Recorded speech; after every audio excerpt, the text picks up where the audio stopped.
মালিক ভাইয়ের মা, নিজামি ভাইয়ের মা, তোমরা বড়ই ভাগ্যবতী, আনলে ধরাই দিনের জ্যোতি।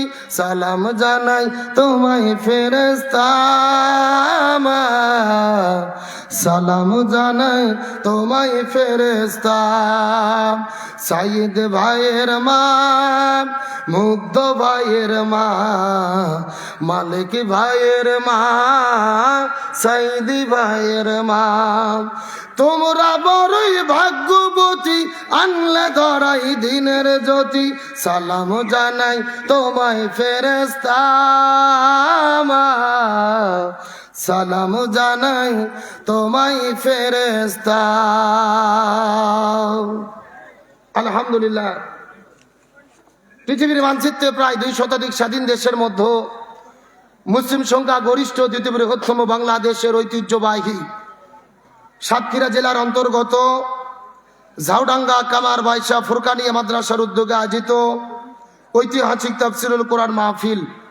আজকের মাহফিলের সম্মানিত সুযোগ্য সভাপতি মহান আল্লাহ তাআলা যাকে সম্মানিত সভাপতির আসনে কবুল করেছেন, অত্তগ্রামের কৃতি সন্তান বিশিষ্ট সমাজসেবক জনাব আলহাজ মোহাম্মদ গোলাম রসুল সাহেব, আমরা সম্মানিত সভাপতির জন্য দোয়া করি আল্লাহ তাআলা তাকে হায়াতি তাইয়্যিবা সিয়াদি কুল্লিয়া দান করুক, সকলে পড়ি আমিন। আজকের মাহফিলের পরিচালনার দায়িত্বে যিনি রয়েছেন, যার মাধ্যমে দাওয়াত গ্রহণ করে এই মাহফিলে এসেছি, কামার বাইশা ফুরকানিয়া মাদ্রাসার সম্মানিত সুযোগ্য সভাপতি বিশিষ্ট শিক্ষাবিদ আমার প্রিয় ভাই উপাধ্যক্ষ মোহাম্মদ আব্দুল মজিদ সাহেব, আল্লাহ তাআলা প্রিয় ভাইকে দিনের জন্য কবুল করুক, বলেন আমিন।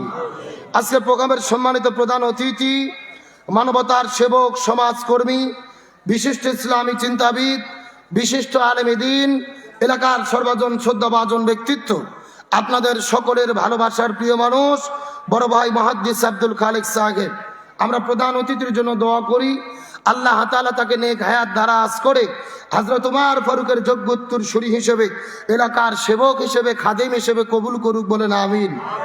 আজকের প্রোগ্রামের সম্মানিত আমন্ত্রিত উলামায়ে কিরাম, বিশেষ করে আমি আসার পূর্ব মুহূর্ত পর্যন্ত কোরআন এবং হাদিসের আলোকে যেন অত্যন্ত গুরুত্বপূর্ণ আলোচনা করে শোনালেন কলারওয়ালিয়া মাদ্রাসার সম্মানিত ভারপ্রাপ্ত অধ্যক্ষ, বিশিষ্ট শিক্ষাবিদ, আমার ভালোবাসার প্রিয় ভাই মুহাদ্দিস মাওলানা আহমদ আলী জেহাদি, আলোচনা করে ধন্য করেছেন ঝাউডাঙ্গা ইসলামিয়া ফাজিল ডিগ্রি মাদ্রাসার সাবেক প্রিন্সিপাল প্রবীণ আলেমে দ্বীন হযরত মাওলানা আব্দুল বারী সাহেব, আলোচনাটাকে ধন্য করেছেন হাফেজ মাওলানা মাহমুদুল হাসান জিহাদি।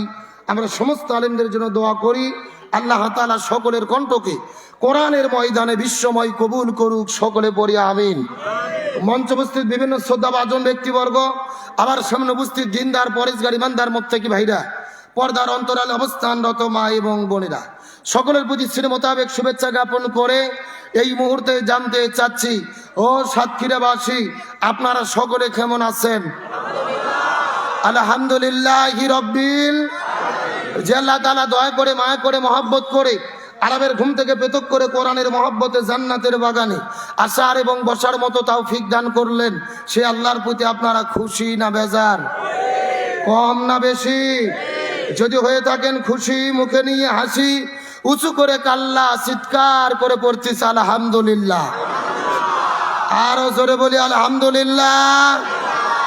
রব্বানা লাকাল হামদ হামদান কাসীরান তাইয়িবান মুবারাকান ফীহি। চিৎকার করে বলতেছে আল্লাহু আকবার। আরো জোরে বলি আল্লাহু আকবার। এই সাতক্ষীরার মুসলমান, আল্লাহু আকবার বলতে কি কোনো ভয় আছে? কোনো টেনশন আছে? এই বাংলাদেশে আল্লাহু আকবার বলতেও ভয় ছিল, নারায়ে তাকবীর আল্লাহু আকবার স্লোগান দিতেও ভয় ছিল, যতদিন পর্যন্ত স্বৈরাচার হাসিনা বাংলাদেশে ছিল। আরো জোরে বলেন। এইরকম হাজার হাজার মানুষের দরকার নেই, 10 জন মানুষ যদি আপনাদের রাস্তায় গিয়ে নারায়ে তাকবীর আল্লাহু আকবার স্লোগান দিতেন, কিছুক্ষণ পরে পুলিশ এসে গোলাগুলি শুরু করত। আর যদি এইরকম মাহফিল করতে যাইতেন, ডিসি অফিস, এসপি অফিস, এলাকার ছুটকে ফাটকে নেতা আর তেলতলা গোয়েন্দারের বাড়ি ঘুরতে ঘুরতে অন্তত 6 জোড়া করে স্যান্ডেল ক্ষয় হতো। তারপরেও দেখা যেত এক নেতার নাম পোস্টারে দিলে আর এক নেতার মন খারাপ। আর এক নেতার নাম পোস্টারে দিলে আর এক নেতার মন খারাপ। ওদের নিজেদের মধ্যে কুকুরের মতো কামড়া কামড়ির কারণে হাজারো কোরআনের মাহফিল বাংলাদেশে বন্ধ হয়েছে। যে আল্লাহ তাআলা নতুন একটি স্বাধীন দেশ আমাদেরকে দান করলেন, আমরা খুশি না বেজার? চিৎকার করে বলেন তো দিক আল্লাহু আকবার। আরো জোরে বলেন আল্লাহু আকবার। ওই স্বৈরাচার ভারত থেকে বাংলাদেশে এসেছিলেন মূলত বাংলাদেশ থেকে ইসলাম এবং মুসলমানদেরকে শেষ করে দেওয়ার জন্য। তার ধারাবাহিকতায় গত 16 বছর আমরা দেখেছি বাংলাদেশের শিক্ষা ব্যবস্থার মধ্য থেকে কোরআন হাদিসের শিক্ষাকে কেটে দিয়ে তারা ঢুকিয়ে দিয়েছিল বান্দরের শিক্ষা। হাজার হাজার আলেমদেরকে জেলের মধ্যে বন্দী করেছে, দাড়ি টুপিওয়ালাদেরকে গ্রেপ্তার করে জঙ্গিবাদের নাটক করেছে। এমনকি যখন তাদের ক্ষমতার চেয়ে নড়বড় হয়ে গেল, ওই ভারতের ইশারায় তারা চিন্তা করে দেখেছিল এই বাংলাদেশে সবচাইতে শক্তিশালী ইসলামী দল হলেন বাংলাদেশ জামাত ইসলামী। এই জন্য তারা 1 তারিখে জামাত ইসলামীকে নিষিদ্ধ করলো, আর 5 তারিখে সিরে জুতো সিরে শাড়ি পরে মামু বাড়ি দিল্লি পালাতে বাধ্য হলো। ওই যে স্বৈরাচার পালিয়ে গেছেন হেলিকপ্টারে চড়ে, 10 সেকেন্ডের একটা ভিডিও আছে টেলিভিশনে, আপনারা দেখছেন না? ওই ভিডিও দেখে মনে হচ্ছে উনি 16 বছরের প্রধানমন্ত্রী হাসিনা না, আপনাদের ঝাউডাঙ্গার কাজের মেয়ে সকিনে। এ কথা কোন মানে ওর শাড়ির কুচিও ঠিক নাই, আসলেও ঠিক নাই। তার মানে বোঝা যায় উনি পালানোর আগে মনোযোগ দিয়ে শাড়িটাও পরতে পারেনি। আর গণভবনের মধ্যে গোস্ত ভুনো করছে, ইলিশ মাছ রান্না করেছে, 14 প্রকারের তরকারি, গরম ভাত। আল্লাহর কি খেলা, আল্লাহ খাওয়ার পর্যন্ত টাইম দেয়নি। ওই স্বৈরাচার ভারতে পালিয়ে যাওয়ার পরে ভারত থেকে সিঙ্গাপুর যেতে চেয়েছে, ভিসা পাই নাই। কানাডায় যেতে চেয়েছে, ভিসা পাই নাই। আমেরিকাতে যেতে চেয়েছে, ভিসা পাই নাই। কোরআনের পাখি আল্লামা সাইদি বলেছিলেন এমন একটা সময় আসবে এই স্বৈরাচাররা পালানোর জন্য ইঁদুরের গর্তও খুঁজে পাবে না। ওই আল্লামা সাইদি যেই বক্তব্য দিয়ে বিদায় নিয়ে চলে গেছেন, আজকে স্বৈরাচারদের সঙ্গে 100% তার বক্তব্য কার্যকর হয়ে গেছে। আমরা দেখেছি বাংলাদেশের 16 বছরে হাজার হাজার আলেমদেরকে বন্দী করেছে, কাউকে বা ফাঁসির দড়িতে ঝুলিয়েছে। এমনকি তারা তৈরি করেছিল আয়না ঘর। জোরে বলেন কি ঘর? আয়না ঘরের মধ্যে হাজার হাজার আলেমদের বন্দী রেখেছিল। এমনকি 3 দিন আগে ধানমন্ডি 32 ছাত্র জনতা মাটির সঙ্গে মিশে দিল। ওই ধানমন্ডি 32-এর ভেতরে আয়না ঘর পাওয়া গেছে, মানুষের মাথার চুল পাওয়া গেছে, তারপরে কঙ্কাল পাওয়া গেছে, ছাত্রদের স্কুল ড্রেস পাওয়া গেছে। বিভিন্ন লক্ষণ থেকে বোঝা যাচ্ছে এটাও আয়না ঘর ছিল। আল্লাহর কি খেলা! যারা আলেমদের বিরুদ্ধে ষড়যন্ত্র করলো, আয়না ঘর তৈরি করলো, আর আল্লাহর বিচার ফাইসালা হলো। স্বৈরাচার পালিয়ে যাওয়ার পরে স্বৈরাচারদের আতুর ঘর ধানমন্ডি 32-কে ছাত্র জনতা মাটির সাথে মিশে দিয়েছে, আর ধানমন্ডি 32-কে ছাত্র জনতা জাতীয় টয়লেট ঘোষণা করেছে। আল্লাহু আকবার বলেন।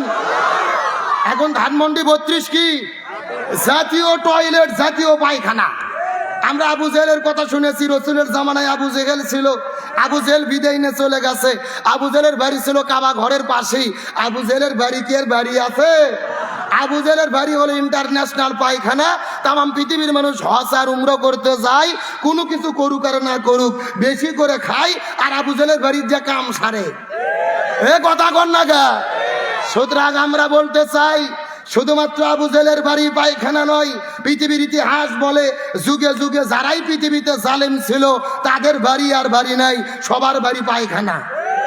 আবু জেহেলের বাড়ি নাই, নমরুদের বাড়ি নাই, ফিরাউনের বাড়ি নাই, হামান কারুনের বাড়ি নাই। আর বাংলাদেশে 16 বছরে যারা স্বৈরাচার আবু জেহেল ছিল তাদের বাড়িকেও আল্লাহ মাটির সাথে মিশে দিয়ে জাতীয় টয়লেট বানাইয়া দিছে। এগুলো কার খেলা?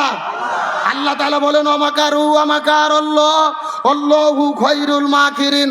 তারাও ষড়যন্ত্র করে, আল্লাহ কৌশল অবলম্বন করে। কার কৌশল বিজয় হয়? আল্লাহ বলেছেন ইয়াকিদুনা কায়দা ওয়া আকিদু কায়দা। তারাও কায়দা কৌশল করে, আল্লাহরও কিছু কায়দা কৌশল। 3 দিন আগে যখন ধানমন্ডি 32 ভাঙা হলো, কিছু কিছু ছেলে পেলে ওই 32-এর ইট নিয়ে দৌড়ে দৌড়ে চলে যাচ্ছে। সাংবাদিকরা বলতেছে কে বাবা তোমরা ধানমন্ডি 32-এর ইট কেন নিয়েছো? ছাত্ররা বলতেছে ভাই এগুলো উট নিয়ে যাচ্ছে, আমাদের টয়লেটে রাখবো। কেউ বলতিছে এটা দিয়ে বাথরুম করব, কেউ বলতিছে স্মৃতি হিসেবে রেখে দিচ্ছি স্বৈরাচারদের ঘৃণা করার জন্য। সুতরাং ডক্টর ইউনূস সরকারকে বলবো, ধানমন্ডি 32 গণভবন যেখানে যেখানে স্বৈরাচারদের চিহ্ন আছে সবগুলোকে জাতীয় টয়লেট বানানো দরকার। তাহলে বাংলাদেশ যতদিন থাকবে এই দেশের জনগণেরা ওই স্বৈরাচারদের প্রতি ঘৃণা স্থাপন করবে। এর পেছনে কারণ কি? গভীর মনোযোগ সাতক্ষীরা মুসলমান লক্ষ্য করেন। 1800 ছাত্র জনতাকে তারা গুলি করে হত্যা করেছে। আমাদের প্রিয় ভাই আবু সাইদ রংপুরের চত্বরে বন্দুকের কাছে বুক পাতিয়ে দিয়ে চিৎকার করে বলেছিল, আমার মনে দারুণ ঝড়, বুক পেতেছি, গুলি কর। একে একে 4টে গুলি করে শহীদ করে দিয়েছে। মুগ্ধ ভাই পানি বিতরণ করতে গেছে, গুলি করে শহীদ করে দিয়েছে।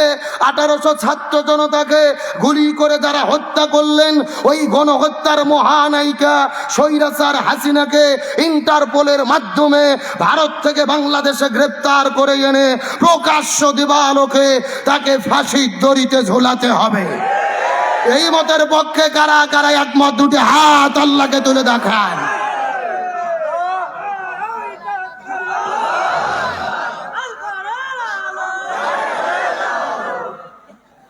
যেই তাকবীর দিলেন, হাসিনা সীমানার কাছে থাকলে আজকে রাতেই ঢুকে পড়বে। আপনাদেরকে ভয় ধরছে নাকি? মাঝখান থেকে একজন তাকবীর দেন তো দেখি, ভালো করে একজন তাকবীর দেন। দাঁড়ান থেকে দাঁড়িয়ে তাকবীর দেন।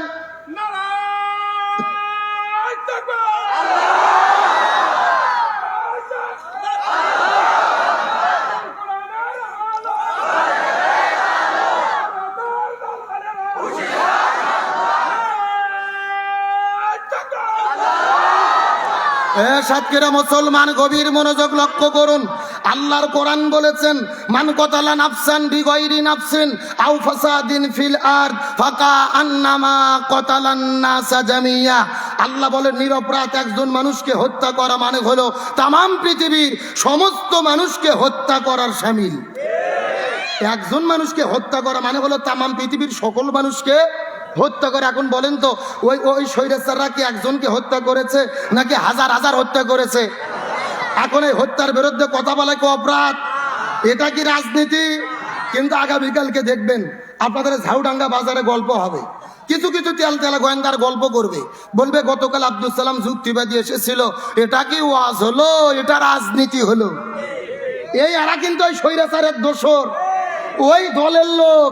কিন্তু এখন আর তাদের নিজেদের দলের পরিচয় দেয় না। এখন নিজেদের দলের পরিচয় পরিবর্তন করে, খোলস পরিবর্তন করে এখন তারা সুশীল সেজেছে। সুশীল জোরে বলেন, কি শীল? মনে করবেন আগামীকালকে আজকের ওয়াজের বিরোধিতা করবে যারা স্বৈরাচারের দোসর তারা। তার কারণ রসুল বলেছেন, শুধু হাতের মধ্যে তরোয়াল নিয়ে যুদ্ধ করা জিহাদ নয়, জালেমের জুলুমের বিরুদ্ধে কথা বলা সবচাইতে বড় জিহাদ।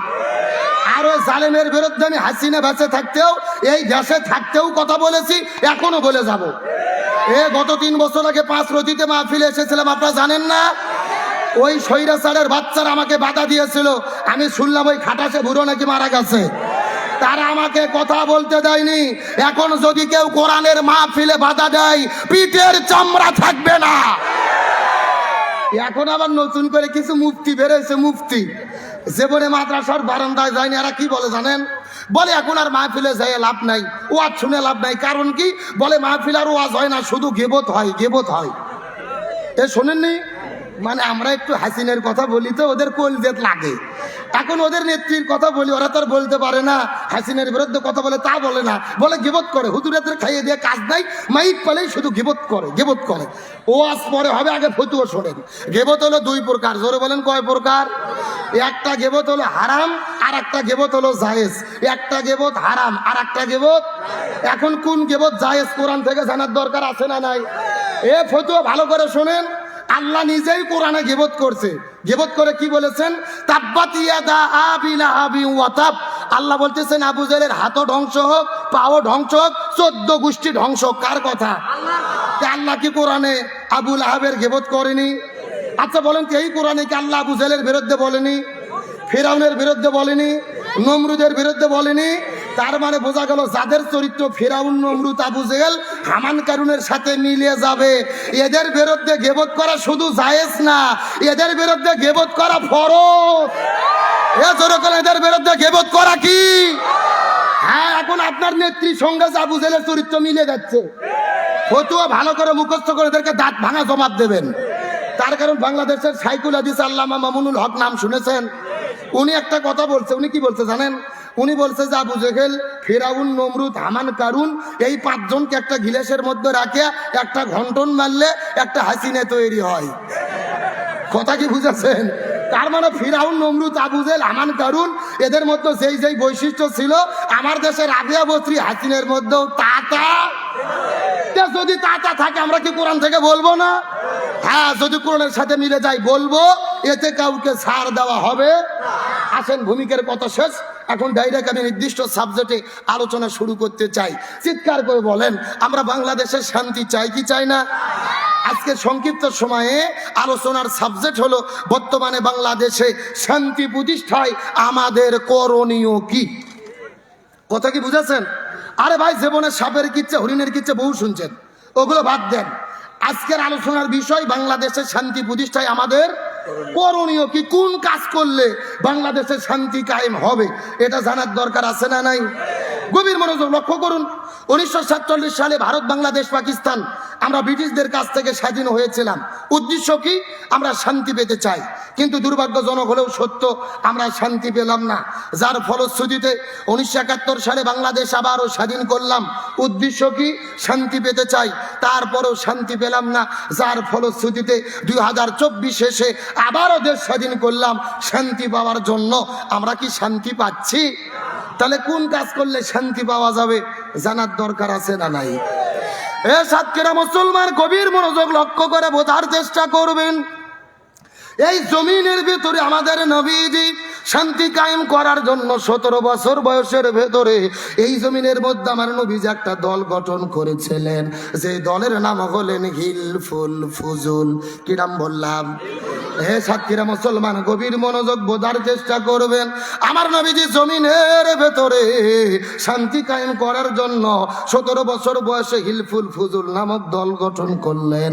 17 বছর থেকে শুরু করে 40 বছর পর্যন্ত নবীজি 23 বছর ধরে এই জমিনের মধ্যে শান্তি কায়েম করার জন্য চেষ্টা করলেন। কিন্তু দুর্ভাগ্যজনক ব্যাপার হলো আমাদের নবীজি 23 বছর ধরে চেষ্টা করেছে, কিন্তু জমিনের ভেতরে শান্তি কায়েম করতে পারলো। এ সাতক্ষীরা মুসলমান, গভীর মনোযোগ বোঝার চেষ্টা করবেন। আমাদের নবীজি 23 বছর ধরে চেষ্টা করেছে, কিন্তু জমিনের ভেতরে শান্তি কায়েম করতে পারলেন না।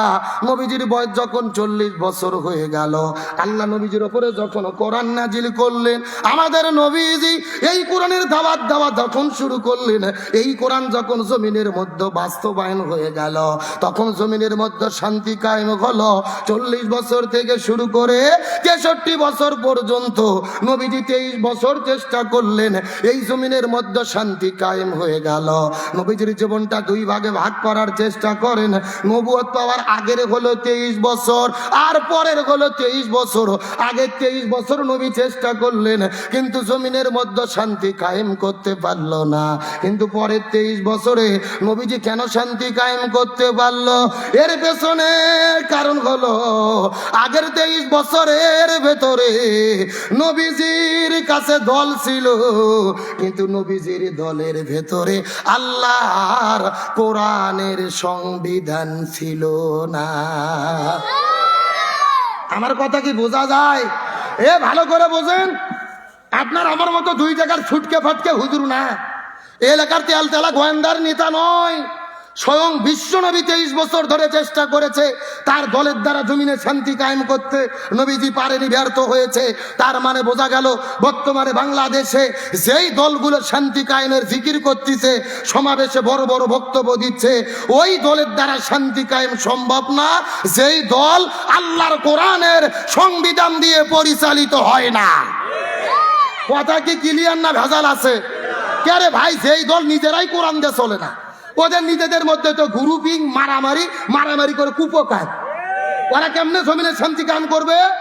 গতকালকে দেখলাম একটা নেতা মাহফিলের প্রধান অতিথি পায়ের মধ্যে জুতো দিয়ে মঞ্চে উঠেছে, তাকে মাইক দিয়েছে বক্তব্য দিতে, আমি দলের নাম বলবো না। উনি মাইক নিয়ে বলতেছে আমাদের নবীর নাম হচ্ছে, আমাদের নবীর নাম হচ্ছে হচ্ছে হচ্ছে বলে 2 মিনিট পার হয়ে গেছে, অথচ নবীর নাম বলতে পারতেছে না। ও হলো মাহফিলের প্রধান অতিথি, মাথার টুপি নাই, মুখের মধ্যে দাড়ি নাই, পায়ের মধ্যে জুতো নিয়ে বক্তব্য দিচ্ছে, আর নবীর নাম বলতে পারে না। আমার মনে বলে এগুলোই হলো কিয়ামতের সবচেয়ে বড় আলামত। এরা নাকি মাহফিলের অতিথি, আর আবার এরা মাইক পেলে বক্তব্য দেয় যে কোরআনের সাথে রাজনীতির কোনো সম্পর্ক নাই। নাউজুবিল্লাহ বলবেন না? আমি তো মনে করি যেই নেতা বলে কোরআনের সাথে রাজনীতির সম্পর্ক নাই, আমি মনে করি তার সাথেই কোরআনের সম্পর্ক নাই।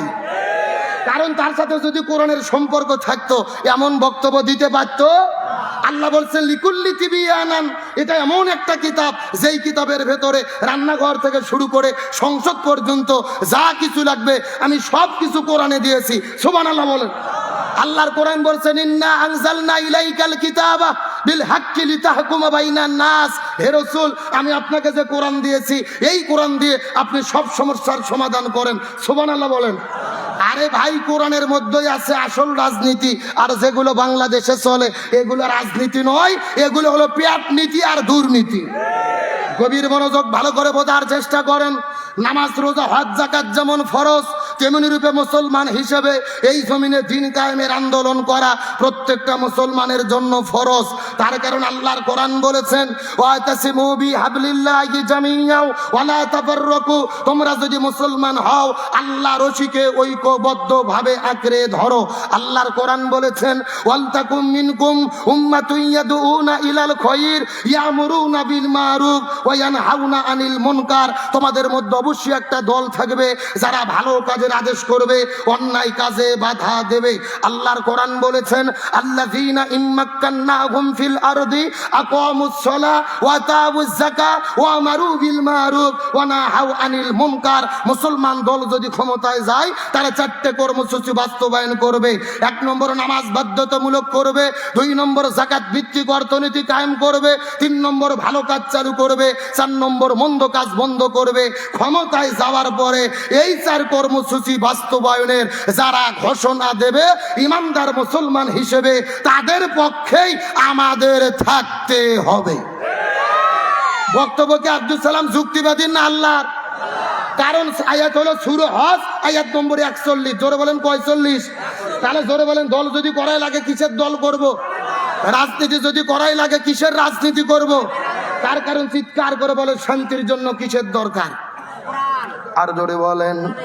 এই জন্য আল্লাহ সুবহানাহু ওয়া তাআলা বলেন ওয়ামান আ'রাদা আন যিকরি ফাইন্না লাহু মাঈশাতান দানকা ওয়া নাহশুরুহু ইয়াওমাল কিয়ামাতি আ'মা। আরো জোরে বলেন দেখি আল্লাহু আকবার। সূরা তাহা 16 নম্বর পারার 19 নম্বর পৃষ্ঠার 13 নম্বর লাইন 124 নম্বর আয়াতে কারিমা তাফসীর ইবনে কাসিরের মধ্য থেকে বলতেছি আল্লাহ তাআলা ডাক দেয়া বলে পৃথিবীর মানুষেরা গভীর মনোযোগ দিয়ে বোঝার চেষ্টা করো। ব্যক্তি, পরিবার, সমাজ, রাষ্ট্র, রান্নাঘর থেকে শুরু করে সংসদ ভবন পর্যন্ত এই কোরআন বাদ্য যদি জীবন পরিচালনা করো আর যদি শান্তির জিকির করতে থাকো, তোমাদের জীবনে কোনো শান্তি থাকবে না। মাঈশাতান দঙ্কা, তোমাদের জীবনটা অশান্তিতে ভরে যাবে।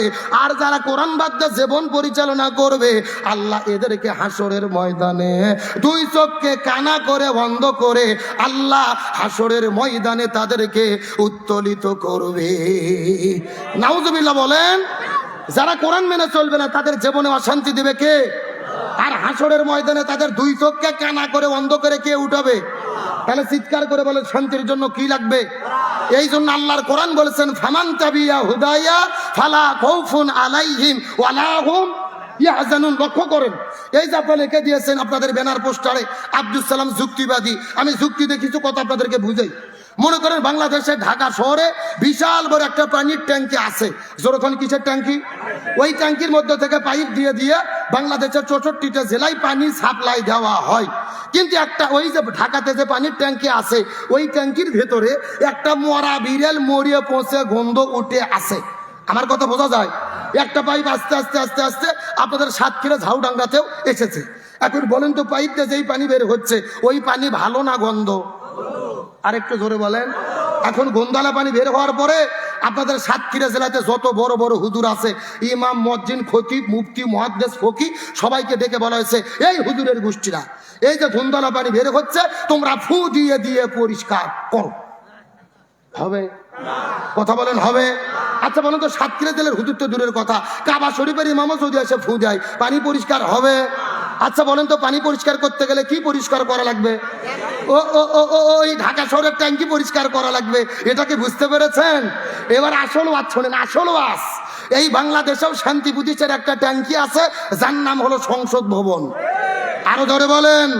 আর ওই সংসদের ভেতর থেকে বাবার আইন, দাদার আইন, চাচার আইন, খালার আইন, ফুপুর আইন, স্বামীর আইন, স্ত্রীর আইন, চাচার আইন, চাচির আইন, কার্ল মার্ক্সের আইন, লেনিনের আইন, পুতিনের আইন, সক্রেটিসের আইন, প্লেটোর আইন, ধর্মনিরপেক্ষতাবাদ, জাতীয়তাবাদ, সোশ্যালিজম, ক্যাপিটালিজম, ভারতের আইন, ব্রিটিশের আইন, মানব রচিত তন্ত্র মন্ত্রকে জুতো পিটা করে বিদায় করে যতদিন পর্যন্ত এই কোরআন সংসদের মধ্যে ঢুকাইয়া কোরআন দিয়ে বাংলাদেশ পরিচালিত না হবে ততদিন পর্যন্ত এই জমিনের ভেতরে শান্তি আসতে পারে না, পারে না, পারে না।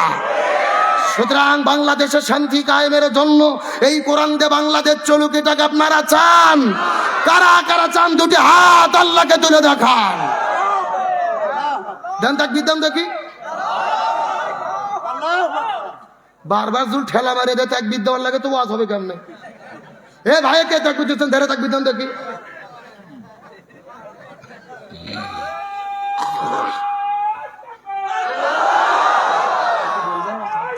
না শুধু করে দেখুন,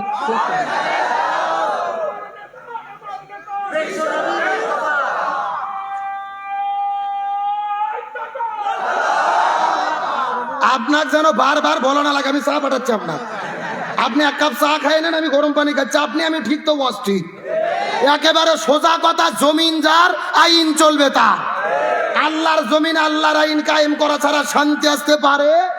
তবে আপাতত কোরআন কায়েম করতে গেলে আমাদের নিজেদের মধ্যে ইসলামী যত দল আছি আর দলাদলি করা যাবে না, আমাদের একতাবদ্ধ থাকতে হবে। আর আমরা যদি এক না থাকি, স্বৈরাচার হাসিনা বলতেছে আমি সীমান্তের কাছে আছি, যে কোনো সময় শর্ট করে ঢুকে পড়তে পারি। আমরা বলতেছি ম্যাডাম আসেন, এটা তোমার বাবার দেশ, আপনি আসেন, আপনি শর্ট করে ঢুকবেন আর আমরা আপনাকে ফট করে আয়না ঘরে ঢুকে দেবো। এ কথা কর না গা, কে রে ও শর্ট করে ঢুকবে, আমরা কি ফিডার খাবো? আঙুল চুষবো? কোথায় ঢুকে দেবো? বুবু বাইশো শর্ট করিয়া আয়না ঘরটা তোমার জন্য রাখছি গো সাজাইয়া। একটু জোরে বলেন, জোরে বলেন। বুবু বাইশো শর্ট করিয়া আয়না ঘরটা তোমার জন্য রাখছি গো সাজাইয়া।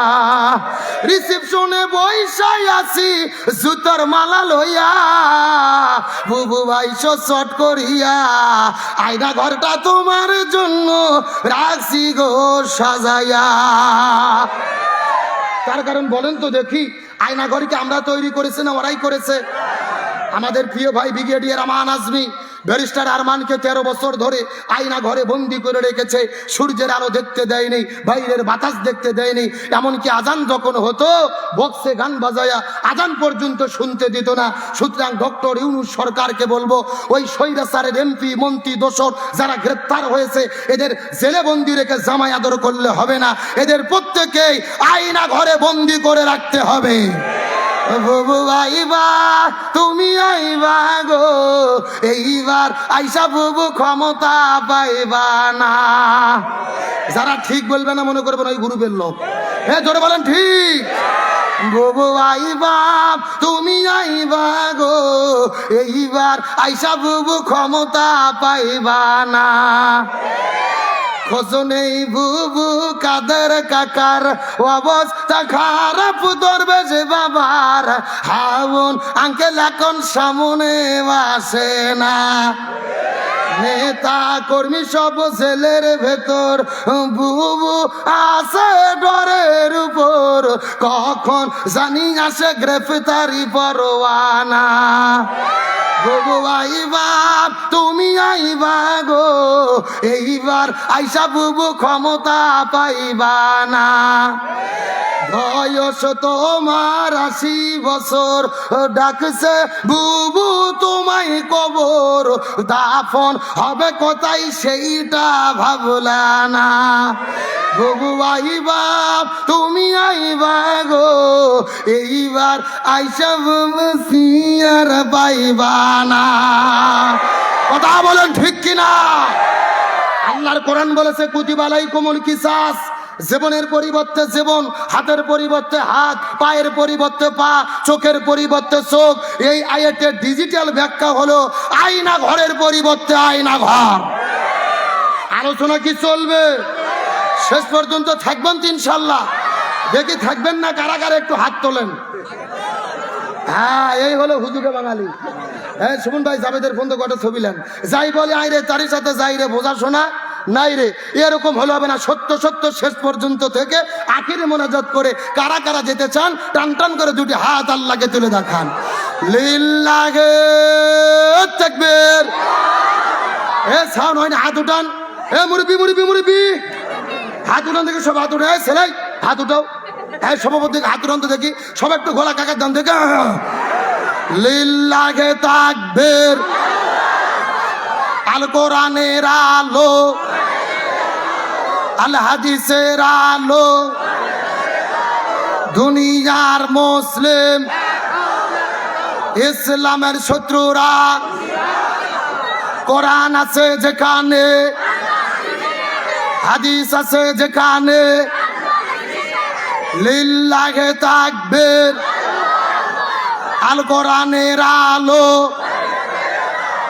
সংসদে জালো, সারা বাংলায় জালো, লিল্লাহে তাকবীর। আপনারা সবাই কিন্তু হাত তুলে ওয়াদা করলেন শেষ পর্যন্ত থাকবেন। এখন না থাকে যদি উঠে চলে যান, ওয়াদা ভঙ্গ করা কিসের লক্ষণ? আপনারা কি মুনাফিক হতে চান? মুনাফিক হতে চান কি চান না, এটা মুনাজাতের আগে বোঝা যাবে। জোরে বলেন, কিসের আগে? মুনাজাতের আগ পর্যন্ত লক্ষ্য করে দেখেন কারা কারা উঠে উঠে চলে যায়। যারা যারা উঠে যাবে মনে করবেন ওই গ্রুপের লোক। আল্লাহ তাআলা শেষ পর্যন্ত থাকার তৌফিক দান করুক, সকলে বলেন আমিন। আমি চিন্তা করতেছি দাঁড়িয়ে আছে এরা কারা? না, এরা ভাবছে যে হুজুরের ওয়াজ দেন 15 মিনিট পরে শেষ হবে না, দাঁড়িয়ে থাকতে থাকতে ওদের কোমর মাজা ভেঁকা হবে, তাও ওয়াজ শেষ হবে না। এ কথা কর না গা। না, আমি ওই বক্তা না, আমি ফাঁকি দেওয়ার বক্তা না।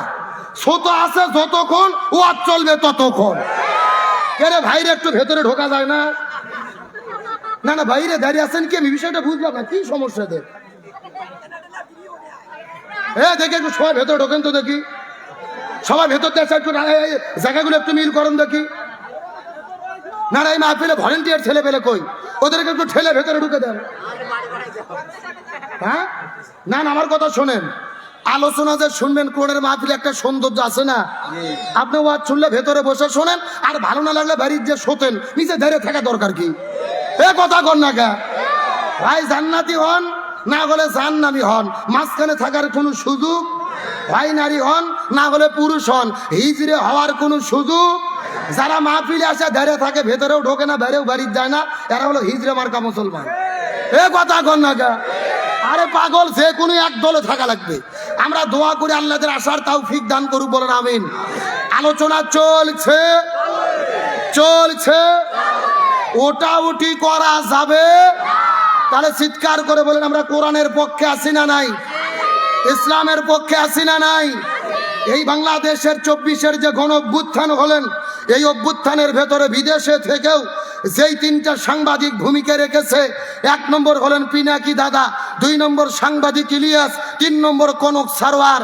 আমরা সরকারকে বলবো এদেরকে মেডেল দিয়ে দেশে ফিরে এনে বাংলাদেশের সরকারের সমন্বয়ক বানানো দরকার। তার কারণ ইলিয়াস ভাই আর পিনাকি দাদা বিদেশের মাটিতে বসে হাসিনের অন্তরে কাঁপুনি তুলে দিয়েছিল। ওরা বিদেশে থেকে যেই ভূমিকা রেখেছে, আমার দেশের সাংবাদিকরা সেই ভূমিকা রাখতে পারে? আমরা দেখেছি তাদের যেই সংবাদ তাদের যেই তথ্য আর তাদের যেই পরিকল্পনা কথাবার্তা এই দেশের 24-এর গণ অভ্যুত্থানে বিশাল একটা ভূমিকা রেখেছে। আমি মনে করি বর্তমান সরকারে কিছু কিছু উপদেষ্টা আছে অথর্ব বৃদ্ধ, আমরা তাদেরকে চিনি না। এগুলোকে বাদ দিয়ে যদি পিনাকি দাদা, কনক সারোয়ার আর সাংবাদিক ইলিয়াসকে উপদেষ্টা বানানো হতো, 24 ঘন্টার ভেতরে স্বৈরাচারদের অন্তরে কাঁপুনি শুরু হয়ে যেত। কিন্তু এখন চলতেছে অপারেশন ডেভিল হান্ট। ডেভিল আসলগুলো কেউ ধরতেছে না, শুধু রাস্তাঘাটের চাঁদাবাজ 2-4টে আলু চুরি করে, ভেরি চুরি করে, মরিচ চুরি করে, পকেট মেরক ধরতেছে। আরে ভাই 2-4টে ছুটকে বাটকে ধরে লাভ আছে? সচিবালয় প্রশাসনের বেনজির আহমেদ বলেছে পুলিশের 90% হলো হাসিনের লোক। এখন আপনি প্রশাসনে হাসিনের লোক থিয়ে, সচিবালয়ে হাসিনের লোক থিয়ে আপনি কেমনে দেশ পরিবর্তন করবেন? এদেরকে ছাঁটাই করতে গেলে কোমর সোজালা উপদেষ্টা দরকার। ছাত্রনেতা সমন্বয়ক সারজিৎ আলম বলেছে প্রচেষ্টা চলতেছে পিনাকি দাদা, সাংবাদিক ইলিয়াসদেরকে দেশে ফিরে আনার জন্য। আমরা পরিষ্কার করে বলি, কনক সারোয়ার, পিনাকি দাদা আর সাংবাদিক ইলিয়াসকে দেশের সম্মান দিয়ে ফিরিয়ে এনে উপদেষ্টা বানাইয়া দেখেন, এরা 1 সপ্তাহের মধ্যে এই দেশের অবস্থার পরিবর্তন করবে। তার কারণ 24-এর গণ অভ্যুত্থানে যারা অবদান রেখেছে তারা উপদেষ্টা হলে তো তাদের মধ্যে স্পিড কাজ করবে। আর যাদেরকে জোর করে ধরে এনে বুড়া মানুষ চেয়ারে বসে দিতে কিছু কিছু উপদেষ্টা ভাই কষ্ট লাগে, সাংবাদিকদের সামনে কথাও বলতে পারে না। আমরা দোয়া করি একটু শক্তিশালী লোক আসুক, রাষ্ট্র সংস্কার হোক, এই দেশে শান্তি ফিরে আসুক। এটা আমরা চাই কি চাই না? আসেন ওই সমস্ত কথাবাদ সরাসরি আলোচনার মধ্যে ঢুকে পড়ি। আমরা চিৎকার করে বলেন, আল্লাহ যে আমাদেরকে সৃষ্টি করেছে, আল্লাহর একটা উদ্দেশ্য আছে না নাই? উদ্দেশ্য কি? আল্লাহ বলছেন ওমা খলাকতুল জিন্না ওয়াল ইনসা ইল্লা লিয়াবুদুন, আমি মানুষ এবং জিনকে সৃষ্টি করেছি আমার ইবাদত করার জন্য। সুবহানাল্লাহ বলেন। এখন আজকের আলোচনার মেইন টপিক হলো আল্লাহর কাছে সবচাইতে প্রিয় ইবাদত কোনটি, আল্লাহর কাছে সবচাইতে প্রিয় আমল কোনটি জানার দরকার আছে না নাই? সাতক্ষীরা জেলার মানুষের ধারণা নামাজ পড়ার নাম ইবাদত, হজ করার নাম ইবাদত, জিকির করার নাম ইবাদত। নামাজ, রোজা, হজ জাকাত অবশ্যই ইবাদত, তবে আল্লাহর কাছে সবচেয়ে প্রিয় ইবাদত হলো এই জমিনের ভেতরে কোরআন বিজয়ের আন্দোলন করা, ইকামতে দ্বীনের কাজ করা, কোরআন প্রতিষ্ঠার আন্দোলন করা। এখন আপনাদের মনের মধ্যে প্রশ্ন জাগতে পারে, হুজুর এটা আপনি কেমন ওয়াজ করলেন? সারা জীবন আমরা আলোচনা শুনেছি নামাজ, রোজা, হজ, জাকাত এগুলো হলো আসল ইবাদত, আর আপনি বলতেছেন কোরআন প্রতিষ্ঠার আন্দোলন, এটা হলো আসল কারণ কি? আমি যে যুক্তিগুলো দেই মাথার মধ্যে ঢুকানোর চেষ্টা করেন। চিৎকার করে বলেন তো দেখি, বাংলাদেশে তাবলিগ নামে একটা দল আছে না নাই? মসজিদে মসজিদে যাই, নিজেদের খেয়ে মানুষদেরকে নামাজের জন্য ডাকে। ভাই নামাজ পড়েন, বহুত ফায়দা, বহুত নেকি। আচ্ছা বলেন তো তাবলিগের কি কোনো বিপদ বাংলাদেশে আছে? নাই। আচ্ছা বলেন তো বাংলাদেশে জিকির পার্টি আছে না নাই? কথা কয় না বাঙালি রে। আরে বাংলাদেশে যত জিকির চলে, এত জিকির বাংলা পৃথিবীর কোনো দেশত চলে না। যেই রকম পীর ওই রকম তরিকা, ওই রকম জিকির আছে না নাই? আমি কি 2-1টা বলবো? আল্লাহর ওলি খাজা বাবা, বিশ্বের ওলি খাজা বাবা, ফরিদপুরের কেবলা জাগান তোমার জন্য কান্দে বাবা, লক্ষ জাকের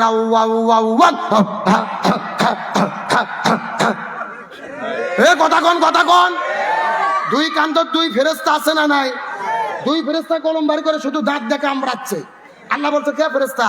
তোমরা কলম দাঁত দেখে আমরাও কেন? ফেরেশতারা বলতেছে আল্লাহ আমরা তো বুঝবার পারিনি, লিখবো কি? কিরে কোরআন হাদিসের মতো হোকামুখি কোথাকুতি কোনো জিকির আছে? বাংলাদেশে তো জিকির চলে, বসেন কথা কন না কে? এখন অবশ্য আর তাইরির জিকির চলতেছে না, এখন জিকির চলতেছে তাইরির বন্ধু, তাইরি বসে আছে ওর বন্ধু জিকির করতেছে, হেমতেই আল্লাহ। যুবকেরা কথা কও না কে? মুর্শিদ আমার হুজুরি সাকি মহিমা জানে, গলার মালা বানাইয়া ধীরে ধীরে টানাইয়া হেমতেই আল্লাহ। আমার তো মনে বলে জুতো বার করে এদের চাপাত পিটাইয়া চাপা সোজা করে দেওয়া দরকার। এ কথা বলেন কেন? হেমতে আল্লাহ, ও আল্লাহ, এগুলো জিকির না ফাজলামি? ভালো করে বলছেন জিকির হলো ফরজ ইবাদত। যেরকম কি ইবাদত? আল্লাহ বলছেন ফাজকুরুনি আযকুরুকুম, তোমরা আমার জিকির করো আমিও তোমাদের জিকির করব। তাহলে জিকির যদি ফরজ ইবাদত হয়, রাসূলের তরিকা মতো করার দরকার আছে না নাই? রাসূল বলেছেন জিকিরের সহি শব্দ হলো 4টি। জোরে বলেন কয়টি? এক নম্বর সুবহানাল্লাহ, আলহামদুলিল্লাহ, লা ইলাহা ইল্লাল্লাহ, আল্লাহু আকবার। এই চারটে জিকির ছাড়া সহি কোনো জিকির। অথচ গত 3 দিন আগে দেখলাম একটা মাহফিলের মধ্যে বক্তা ওয়াজ করতেছে, ওয়াজ করতে করতে যেই জিকির শুরু করেছে, ভেতর থেকে একটা ছোটা লাফ দিয়ে উঠে মঞ্চ উঠে এক লাফ দিয়ে চেয়ারের উপরে পাও দিয়ে বক্তার ঘাড়ত চড়ছে। এ যুবকেরা কথা কও না কা, একেবারে বক্তার ঘাড়ত লাফ দিয়ে ওঠে, ওপরে বাঁশ ধরে এক ডিগবাজি দিয়ে ভাদুরের মতো ঝুলতিছে আর জিকির করতেছে। এখন জোর বলেন এগুলো কি জিকির না ফাজলামি? এই যে বাদুরের মতো ঝুলে ঝুলে জিকির করে, আমার মনে বলে এদের এই সমস্ত জিকির দেখে ইহুদি, বৌদ্ধ, খ্রিস্টান, হিন্দুরা পর্যন্ত আমাদেরকে নিয়ে হাসি ঠাট্টা তামাশা করে। যে কারে মুসলমান ধর্মের নাম দিয়ে এরা কি ফাজলামি করতেছে, কি হাস্যরসাত্মক ব্যঙ্গ বিদ্রুপ কাজ করতেছে, এদের এই নাচানাচি দেখে কিছু বাউল শিল্পী আবার গান বের করেছে। আমি কি বলবো নাকি? এত লাফাস কেন রে তোরা, এত লাফাস কেন, এত লাফাস কেন রে তোরা, এত লাফাস কেন, লাফায়া খোদারে পাইলে আগে পাইতো ব্যাং। বলতিছে লাফ মারে মারে যদি আমার কোনো চাঁদা লাগবে না ভাই, আপনারা খান তো। আর এই খাওয়াই শেষ, আর তুই বারবার চান বানা। এখানে মঞ্চে চা খাওয়া খাওয়াই হলে সবাই ওদিকে থাকে, কোনো খাওয়ার দরকার নাই। আমার শুধু গরম পানি দেবেন, এইবার দুধ আনছে এইবারের মতো খান। আমার দিকে লক্ষ্য করেন, গভীর মনোযোগ। আমার ভাই এরা বলতেছে লেপে লেপে যদি আল্লাহর কাছে যাওয়া যেত, মানুষের আগে ভ্যাং আল্লাহর কাছে যেত। এদের কথার কিন্তু যুক্তি আছে, ভালো করে বোঝেন। এই সমস্ত ভণ্ডদের সঙ্গে আমাদের কোনো সম্পর্ক। আমি আজকে একটা ভিডিও দেখলাম, আপনাদের সাতক্ষীরা জেলার নলতা নামে নাকি একটা দরবার শরীফ আছে। একটা ভিডিওর মধ্যে দেখলাম প্রকাশ্য দিবালোকে ওই মাজারের মধ্যে গিয়ে সেজদা চলতেছে। জোরে বলেন নাউজুবিল্লাহ। আমি সাতক্ষীরের মুসলমানদেরকে বলি, দেশ স্বাধীন হয়েছে, স্পষ্ট শিরককে আপনাদের শক্ত হাতে দমন করতে হবে। একমাত্র সেজদা পাওয়ার মালিককে। আরো জোরে বলেন, আল্লাহ ছাড়া কাউকে সেজদা দেওয়া যাবে। এটা হলো স্পষ্ট শিরিক। আল্লাহ বলেছেন ইন্না শিরিকা লা যুলমুন আযীম, শিরিক হলো মহা জুলুম। অন্য জায়গায় আল্লাহ বলেছেন আল্লাহ সব গুনাহ মাফ করে, কিন্তু শিরিকের গুনাহ মাফ। তাহলে এতই যদি বোঝেন তো ওখানে যাচ্ছে কারা? ওরসে যাচ্ছে কারা? নলতা। আমি মনে করি সাতক্ষীরার জনগণকে ঐক্যবদ্ধ ভাবে এই শিরিকের আকড়াকে বন্ধ করে দিতে হবে। আমাদের মাজারের সঙ্গে কোনো শত্রুতা নেই, মাজার থাক, মাজার ভাঙার দরকার নেই, কিন্তু যারা সেজদা করে শিরিক করতেছে এদেরকে প্রতিরোধ করতে হবে। আসেন, আমি আপনাদের জিকির সম্পর্কে কথা বলার সাবজেক্ট আমার নয়, আমি আপনাদের যেই বিষয় বুঝাতে চাই, এই রকম যারা জিকিরের নামে ভণ্ডামি করতেছে, বলেন তো এদের কি কোনো বিপদ বাংলাদেশে আছে? আচ্ছা বলেন তো, বাংলাদেশে নামাজ পড়লে কি বিপদ হয়? হজ করলে বিপদ হয়, যাকাত দিলে বিপদ হয়, জিকির করলে বিপদ হয়। বাংলাদেশে একটা মাত্র ইবাদত করলে বিপদ হয়। আপনারা কি বুদ্ধিমান লোক গবেষণা করে বলতে পারবেন ওই ইবাদতের নাম কি?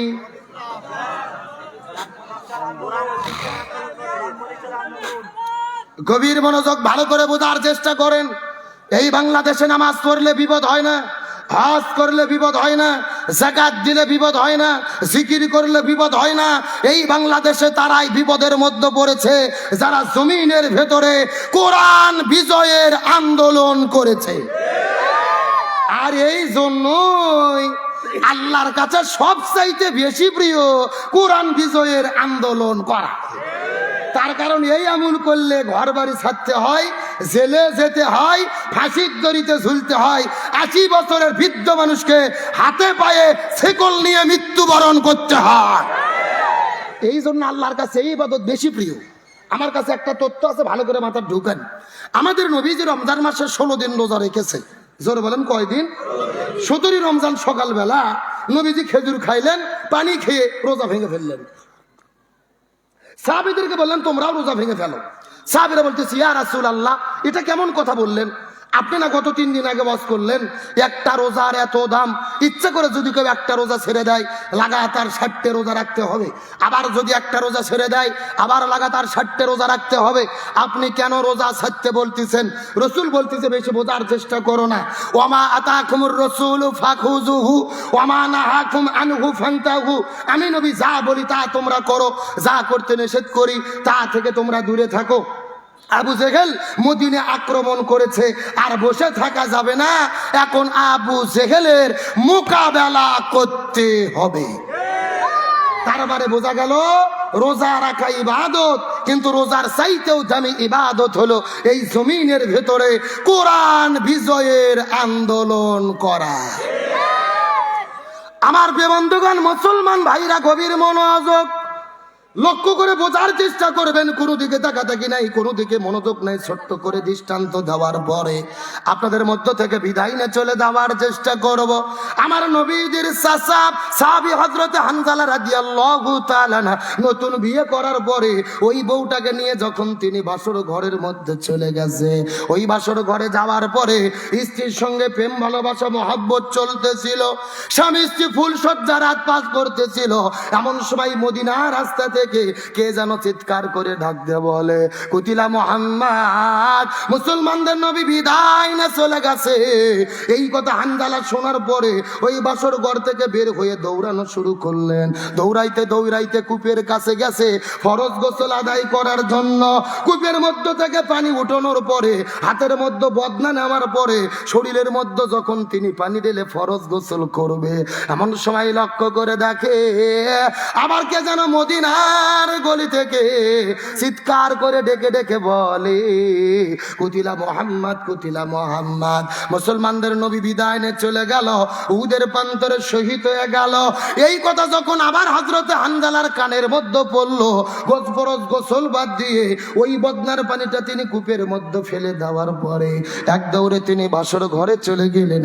ওই বাসর ঘরে যাবার পরে হাতের মধ্যে তরোয়াল নেওয়ার পরে একটা তরোয়াল নিয়ে দৌড়ানো শুরু করলেন। পেছন দিক থেকে তার বিবি আস্তে করে তাকে টেনে ধরে ডাকতে বলে, ওগো প্রাণের স্বামী গো, আপনি কোথায় চলে যাচ্ছেন জানতে চাই। স্বামী ডেকে বলে, বিবি রে, উহুদের প্রান্তরে যুদ্ধ শুরু হয়ে গেছে, মুসলমানদের নবী বিদায় নিয়ে চলে যাচ্ছে, আমি আর বাসর ঘরের মধ্যে সময় পার করতে পারবো না। এই কথা বলে যখন তরোয়াল নিয়ে দৌড়াই, পেছন দিক থেকে বাসর ঘরের নতুন বধূ স্বামীর হাতটা টেনে ধরে ডাকতে বলে, ওগো প্রাণের স্বামী, আপনি যুদ্ধের ময়দানে যাবেন, আমার কোনো আপত্তি নাই, আপনি যুদ্ধের ময়দানে চলে যাবেন, আমার কোনো আপত্তি নাই, কিন্তু আপনার তো ফরজ গোসল বাকি আছে, আপনি ফরজ গোসল বাদ দিয়ে কেমনে করে যুদ্ধের ময়দানে যুদ্ধ করতে যাবেন? আপনার তো শরীরটা অপবিত্র, আপনি গোসল করার পরে যুদ্ধের ময়দানে ছুটে যান। হানজালা বলে, বিবি রে, আমি যদি যুদ্ধ করা শুরু করে আর মুসলমানদের নবী উহুদের প্রান্তরে যদি শাহাদাত বরণ করে বিদায় নিয়ে চলে যায়, হাসরের ময়দানে আল্লাহ যদি আমাকে জিজ্ঞেস করে বলে, হানজালা, মুসলমানদের নবী উহুদের প্রান্তরে শহীদ হয়ে গেল, তুমি বাসর ঘরে কেমনে সময় কাটালে রে? এমন প্রশ্ন যদি আল্লাহ আমাকে করে, তখন আমি হাসরের ময়দানে আল্লাহর কাছে কেমন করে জবাব দেব? লিল্লাহি তাকবীর।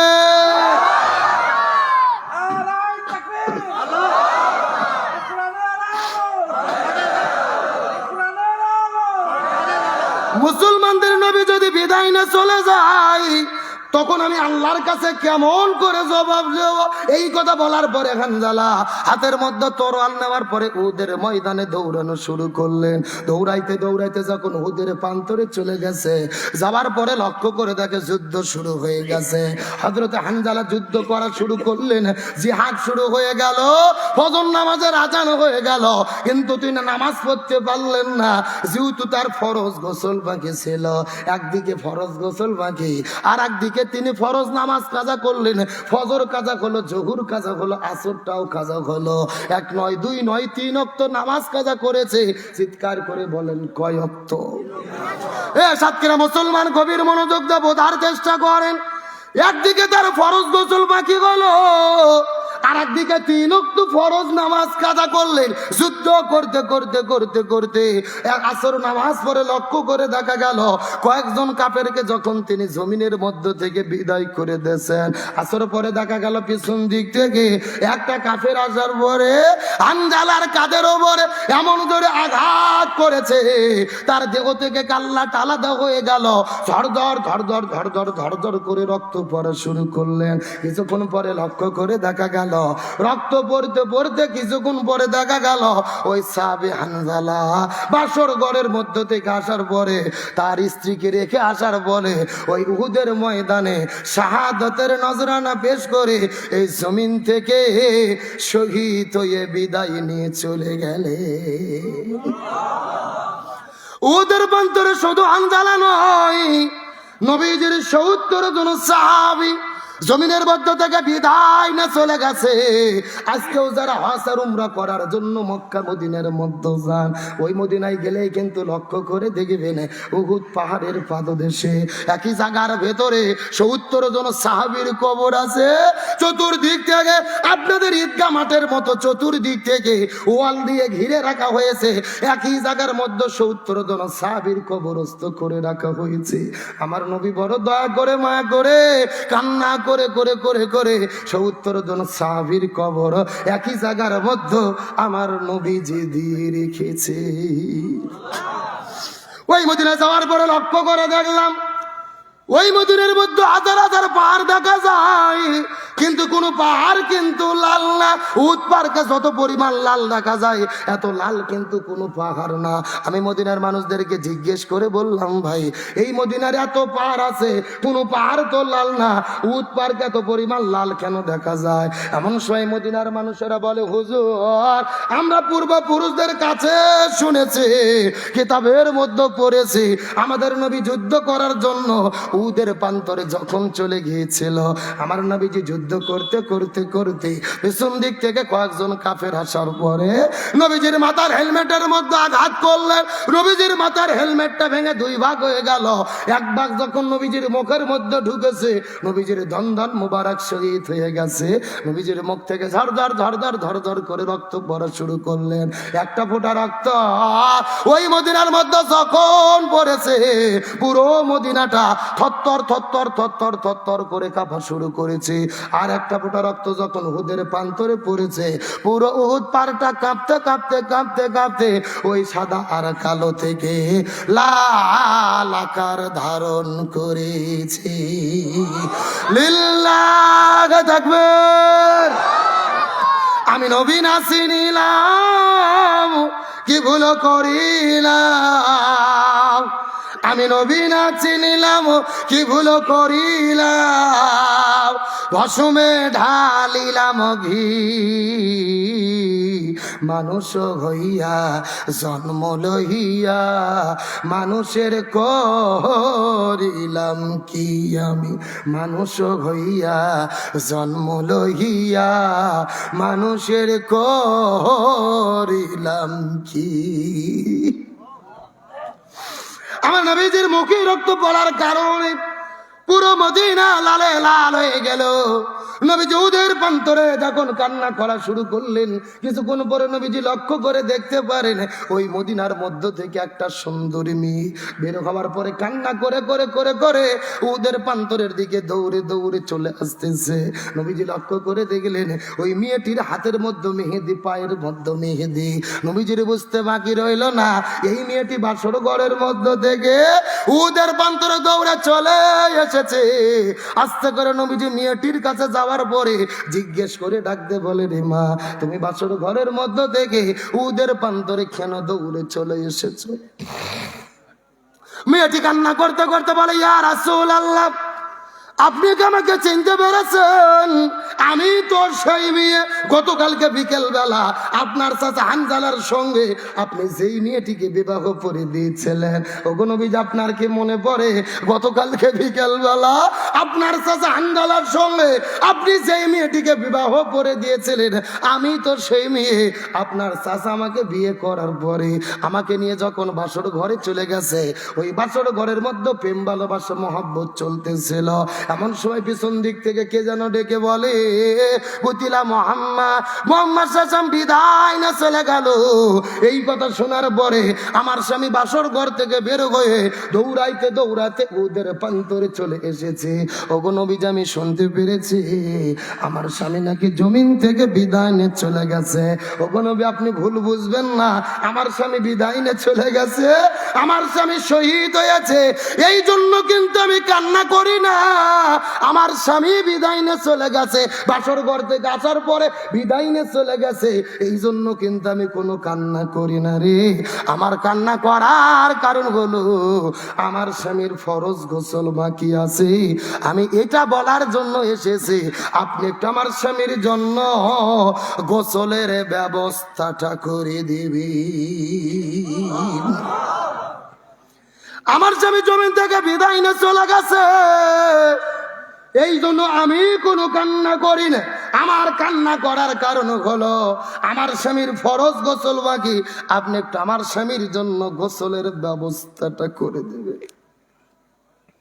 তার কারণ ইসলামী শরীয়তের বিধান হলো কুড়িমানদার মুসলমান যদি যুদ্ধের ময়দানে যাওয়ার পরে যুদ্ধ করতে করতে বিদায় নিয়ে চলে যায়, এদেরকে কিন্তু নতুন করে গোসল করানো হয় না, এদেরকে কিন্তু নতুন করে কাপনের কাপড় পরানো হয় না।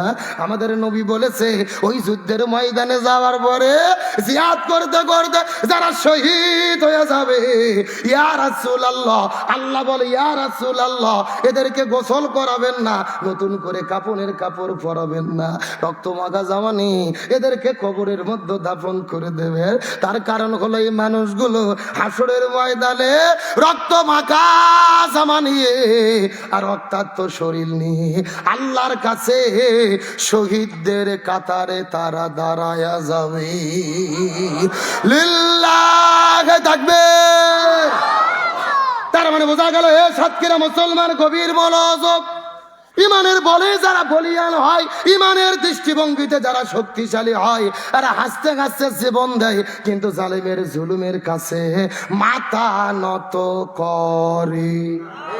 এই বাংলাদেশ আমরা দেখেছি আমাদের নাকিব, আমাদের হাবার মাওলানা মতিউর রহমান নিজামী, আব্দুল কাদের মোল্লা, সালাউদ্দিন কাদের শাখা চৌধুরী, আলী হাসান মোহাম্মদ মুজাহিদ, মীর কাসেম আলী মিঠু ভাই সহ এই মানুষগুলো আস্তে আস্তে ফাঁসির দড়িতে ঝুলেছে, কিন্তু জালেমের জুলুমের কাছে মাথা নত করে।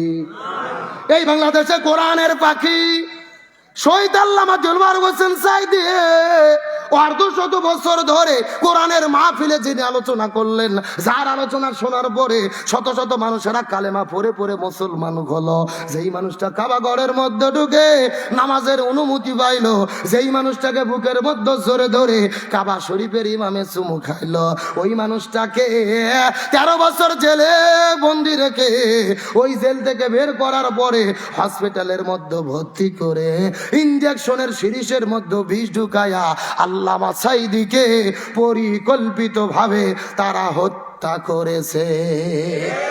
আরো জোরে বলেন। ওই কোরআনের পাখি শহীদ আল্লামা দিলওয়ার হোসেন সাঈদী কি অপরাধ ছিল তার? 13 বছর ধরে জেলে বন্দি রেখে হসপিটালে ভর্তি করে যেই ডাক্তারকে চিকিৎসা করার দায়িত্ব দিয়েছিলেন, এই ডাক্তারের নাম হলেন ডাক্তার মোস্তফা জামান। এই ডাক্তার কোন ডাক্তার? যেই ডাক্তার 2013 সালে শাহবাগের গণজাগরণ মঞ্চে দাঁড়িয়ে স্লোগান দিয়েছিল, সতে সাঈদী তুই রাজাকার, তুই রাজাকার, রাজাকারের ফাঁসি চাই। যেই লোকটা আল্লামা সাঈদীর ফাঁসি চাইলো, ওই লোকটাকে দিল চিকিৎসা করার দায়িত্ব। আমাদের বগুড়ার ভাষায় বলে শিয়ালের কাছে ছাগল বাগি। আরো জোরে বলেন। ওই হসপিটালে 2টা নার্স বলেছেন, এই ডাক্তার মোস্তফা জামান যখন আল্লামা সাঈদীর শরীরে ইনজেকশন পুশ করেছে, তার কিছুক্ষণ পরে আল্লামা সাঈদী মৃত্যুর কোলে ঢলে পড়েছে। তার মানে বোঝা গেল আল্লামা সাঈদীর মৃত্যু কোনো স্বাভাবিক মৃত্যু ছিল না, এটা পরিকল্পিত হত্যাকাণ্ড। সুতরাং বর্তমান ডক্টর ইউনূস সরকারকে বলি, ওই কোরআনের পাখি আল্লামা সাঈদীকে পরিকল্পিত ভাবে যারা মৃত্যুর দিকে ঠেলে দিয়েছে, এদের প্রত্যেককেই গ্রেফতার করে ফাঁসির দড়িতে ঝোলাতে হবে। কিন্তু আমি বলতে চাই, আল্লামা সাঈদীর বিরুদ্ধে যারা ষড়যন্ত্র করেছে ওরা কি বর্তমানে আছে নাকি পালাইছে? আরো জোরে বলেন। কিন্তু হাসিনা বলেছিল শেখের বেটি পালাই না। ইরশাদ চাচাকে আপনারা চেনেন না? স্বৈর শাসক ইরশাদ ক্ষমতা ছেড়েছে, জেলে বন্দী হয়েছে, তারপরও দেশ ছাড়া যায়নি। ইরশাদ চাচা হলো বাপের বেটা, কথা কন না কে? আর 3 বারে প্রধানমন্ত্রী, আপসহীন দেশ নেত্রী বেগম খালেদা জিয়া ক্ষমতা ছেড়েছে, জেলে বন্দী হয়েছে, তারপরও দেশ ছেড়ে যায়নি। খালেদা জিয়া হলো বাপের বেটি। আর জামাত ইসলামের নেতৃবৃন্দু ফাঁসির দড়িতে ঝুলেছে, হাসিনের কাছে মাথা নত করেনি। তারা প্রমাণ করেছে এরা হলো ইসলামী আন্দোলনের একনিষ্ঠ কর্মী। তাহলে কেউ পালালো না, আপনি কেন পালিয়ে গেলেন?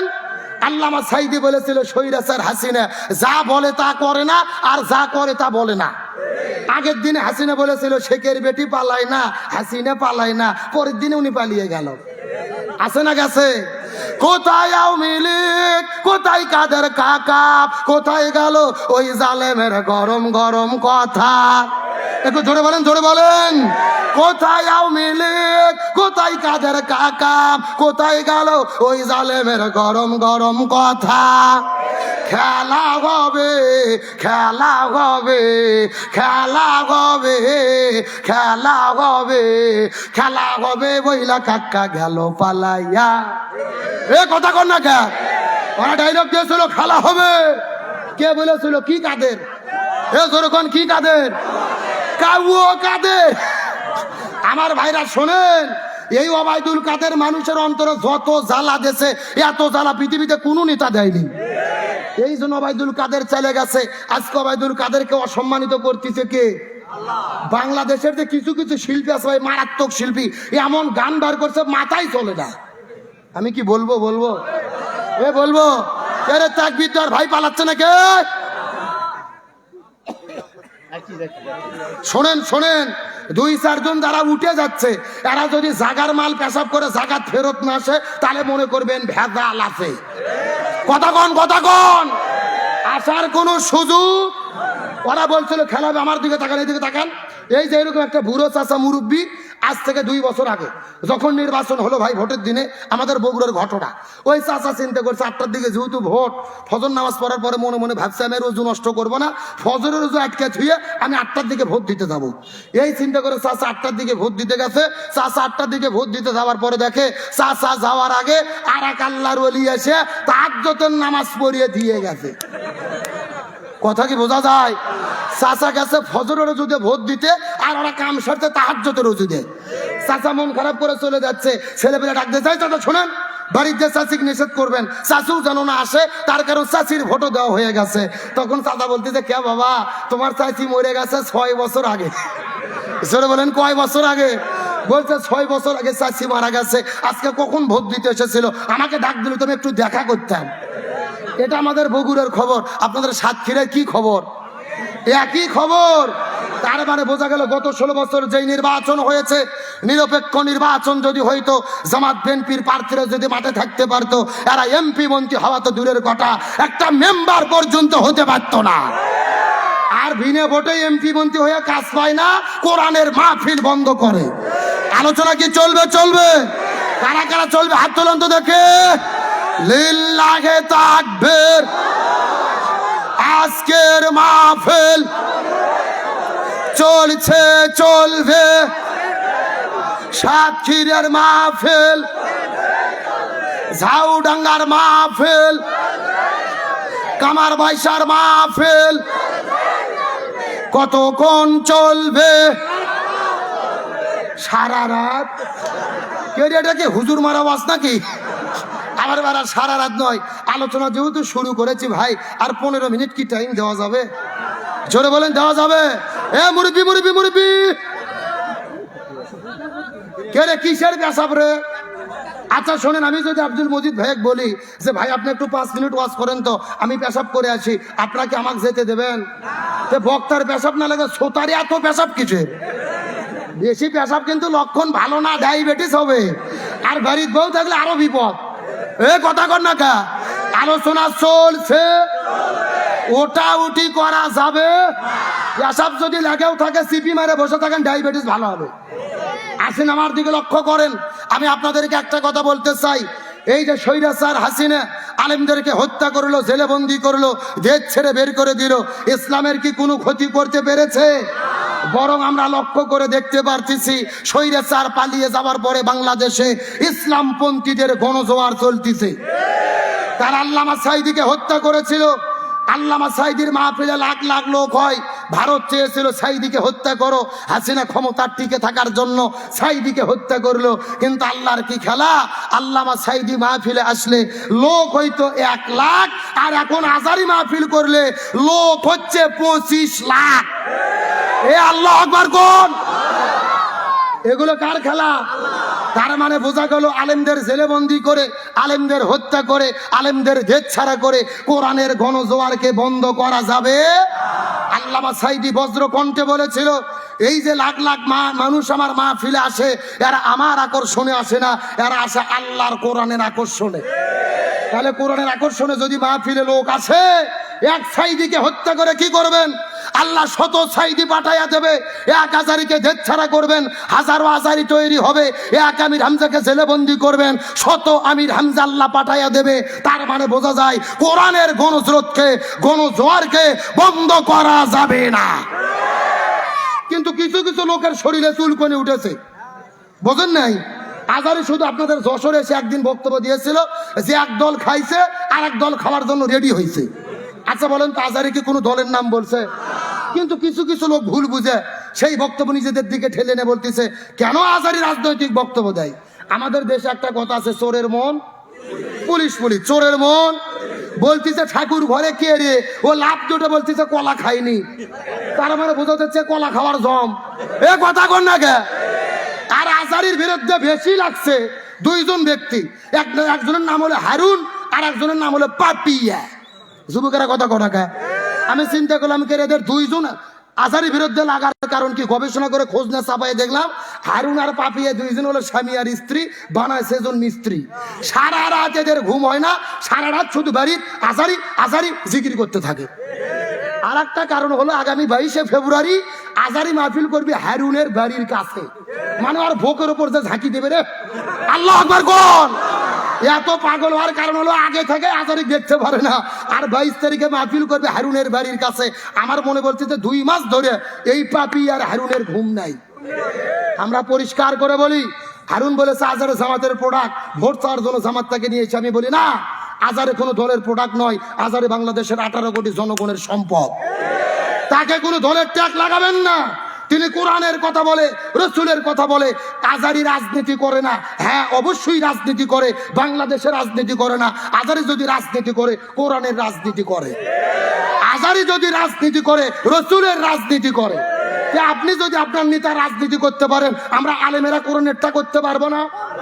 রসুলেরটা করতে পারবো না? সুতরাং পরিষ্কার করে বলি, আজারির বিরুদ্ধে যদি কথা বলেন আপনার শরীরে চুলকনে ওঠে, পাগলা মলম লাগান। আজারির বিরুদ্ধে লাগবেন না, আলেমদের বিরুদ্ধে লেগে একদল পালিয়ে গেছে কোনো মতো হেলিকপ্টারে চড়ে। এইবার যারা আলেমদের বিরুদ্ধে লাগবে, হয়তোবা হেলিকপ্টার চড়ারও চান্স পাবে না। আমরা আলেমদের বিরুদ্ধে ষড়যন্ত্র মেনে নেব। সুতরাং মনে করি আজারির মাহফিলের গণজোয়ার প্রমাণ করেছে আগামীর বাংলাদেশ হবে কোরআনের বাংলাদেশ, আগামীর বাংলাদেশ হবে ইসলামের বাংলাদেশ, আগামীর বাংলাদেশ হবে রসুলের সৈনিকের বাংলাদেশ। ওই দিনের জন্য কারা কারা প্রস্তুত? দুটি হাত আল্লাহকে তুলে দেখায়।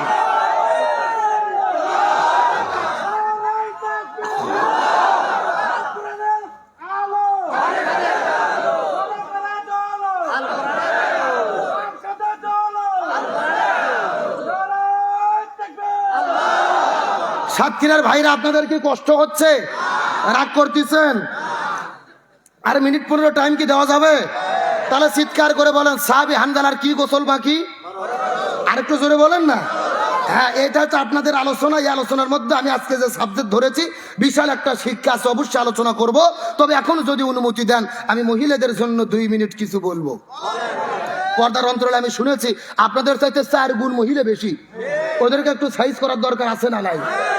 আমার প্রিয় বন্ধুগণ, মুসলমান ভাইরা গভীর মনোযোগ লক্ষ্য করুন। আমার নবীজি মিরাজের রজনীতে সর্বপ্রথম চলে গেলেন জান্নাতের ভেতরে। ওই জান্নাত পরিভ্রমণ করার পরে যখন জাহান্নামের মধ্যে চলে গেলেন, ওই জাহান্নামের মধ্যে যাওয়ার পরে লক্ষ্য করে দেখে ওই জাহান্নামের ভেতরে হাজার হাজার মহিলাদেরকে আগুন দিয়ে দাউ দাউ দাউ দাউ দাউ দাউ করে জ্বালানো হচ্ছে। আর এই মহিলাগুলো চিৎকার করে জোরে জোরে চেঁচামেচি করতেছে। আর এই মহিলাদের মাথার ওপরে কিছু কাকগুলো বসে থেকে তাদের মাথার মগজগুলো ঠুকুরে ঠুকুরে ঠুকুরে খাচ্ছে।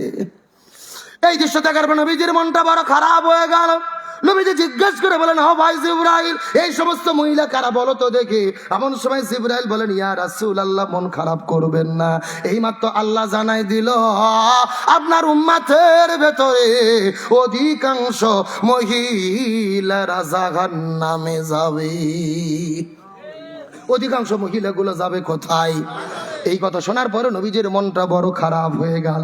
নবীজি জিজ্ঞাসা করলেন, হে ভাই জিবরাইল, তুমি তো বললো অধিকাংশ মহিলারা জাহান্নামে চলে যাবে, কিন্তু কি কারণে মহিলারা জাহান্নামের মধ্যে যাবে? এমন সময় জিবরাইল বলেন, ইয়া রাসূলুল্লাহ, অধিকাংশ মহিলা জাহান্নামে যাবে, এর পেছনে অনেকগুলো কারণ রয়েছে। তার ভেতরে প্রধানত কারণ হলো দুইটা। জোরে বলেন কয়টা? সাউন্ড নেই। আপনাদের কি কষ্ট হচ্ছে ভাইরা? এই যে আমি বসে আছি মাঝখান দিয়ে একেবারে তীর সোজা, ডান দিকে এক ভাগ, বাম দিকে আর এক ভাগ। আপনারা মুখ বন্ধ করেন, আপনারা বলেন তো দেখি, অধিকাংশ মহিলা জাহান্নামে যাবে, তার পেছনে কারণ হলো কয়টা? আরো জোরে। আপনারা মুখ বন্ধ করেন, আপনারা বলেন তো দেখি, অধিকাংশ মহিলা জাহান্নামে যাবে, তার পেছনে কারণ হলো কয়টা? ওরে বাবা, কেরে ভাগ করে দিয়ে না সাউন্ড বাড়তিছে, তার মানে আপনারা অ্যালসেমি করতেছে। এ সাতক্ষীরা মুসলমান, গভীর মনোযোগ লক্ষ্য করুন। আর কয়েকটা মিনিট আপনাদের মধ্যে কথা বলবো। ডানে যারা আছেন কথা বলবেন, বামে যারা আছেন তারাও কথা বলবেন, মঞ্চে যারা বসে আছেন তারাও কথা বলবেন। সবাই মিলে চিৎকার করে বলেন তো দেখি, এ সাতক্ষীরার মুসলমান, অধিকাংশ মহিলা জাহান্নামে যাবে, তার পেছনে কারণ হলো কয়টা? আরো জোরে, জোরসে বলো। আমার নবীজি জিবরাইলকে জিজ্ঞেস করলেন, হে ভাই জিবরাইল, কোন দুইটা কারণে মহিলারা জাহান্নামের মধ্যে যাবে বলো তো দেখি? জিবরাইল বলেন, ইয়া রাসূলুল্লাহ, এই দুইটা কারণের মধ্যে প্রথম নাম্বার কারণ হলো, যেই মহিলাগুলো মাথার চুলগুলো বের করে, আজরা পাজরা বের করে, বেপরদা অবস্থায় রাস্তাঘাটে ঘোরাফেরা করে, এই সমস্ত মহিলাগুলো জাহান্নামের মধ্যে যাবে। তার মানে বোঝা গেল, বেপরদা নারী যারা জাহান্নামে যাবে, তারা এ শূন্যস্থান পূরণ, বোঝেন না? জোরে, বেপরদা নারী যারা। কে রে ভাই, পর্দার মিছিল করতেও কি আপনাদের ভয় লাগতেছে? এমন সাউন্ড দেন মহিলাদের পর্দা যেন ওই মুড়ো পার হয়ে যায়। রাজি আছেন তো ইনশাল্লাহ? বেপরদা নারী যারা। এখন বলেন তো, সাতক্ষীরা জেলার বেপরদা নারী আছে না নাই?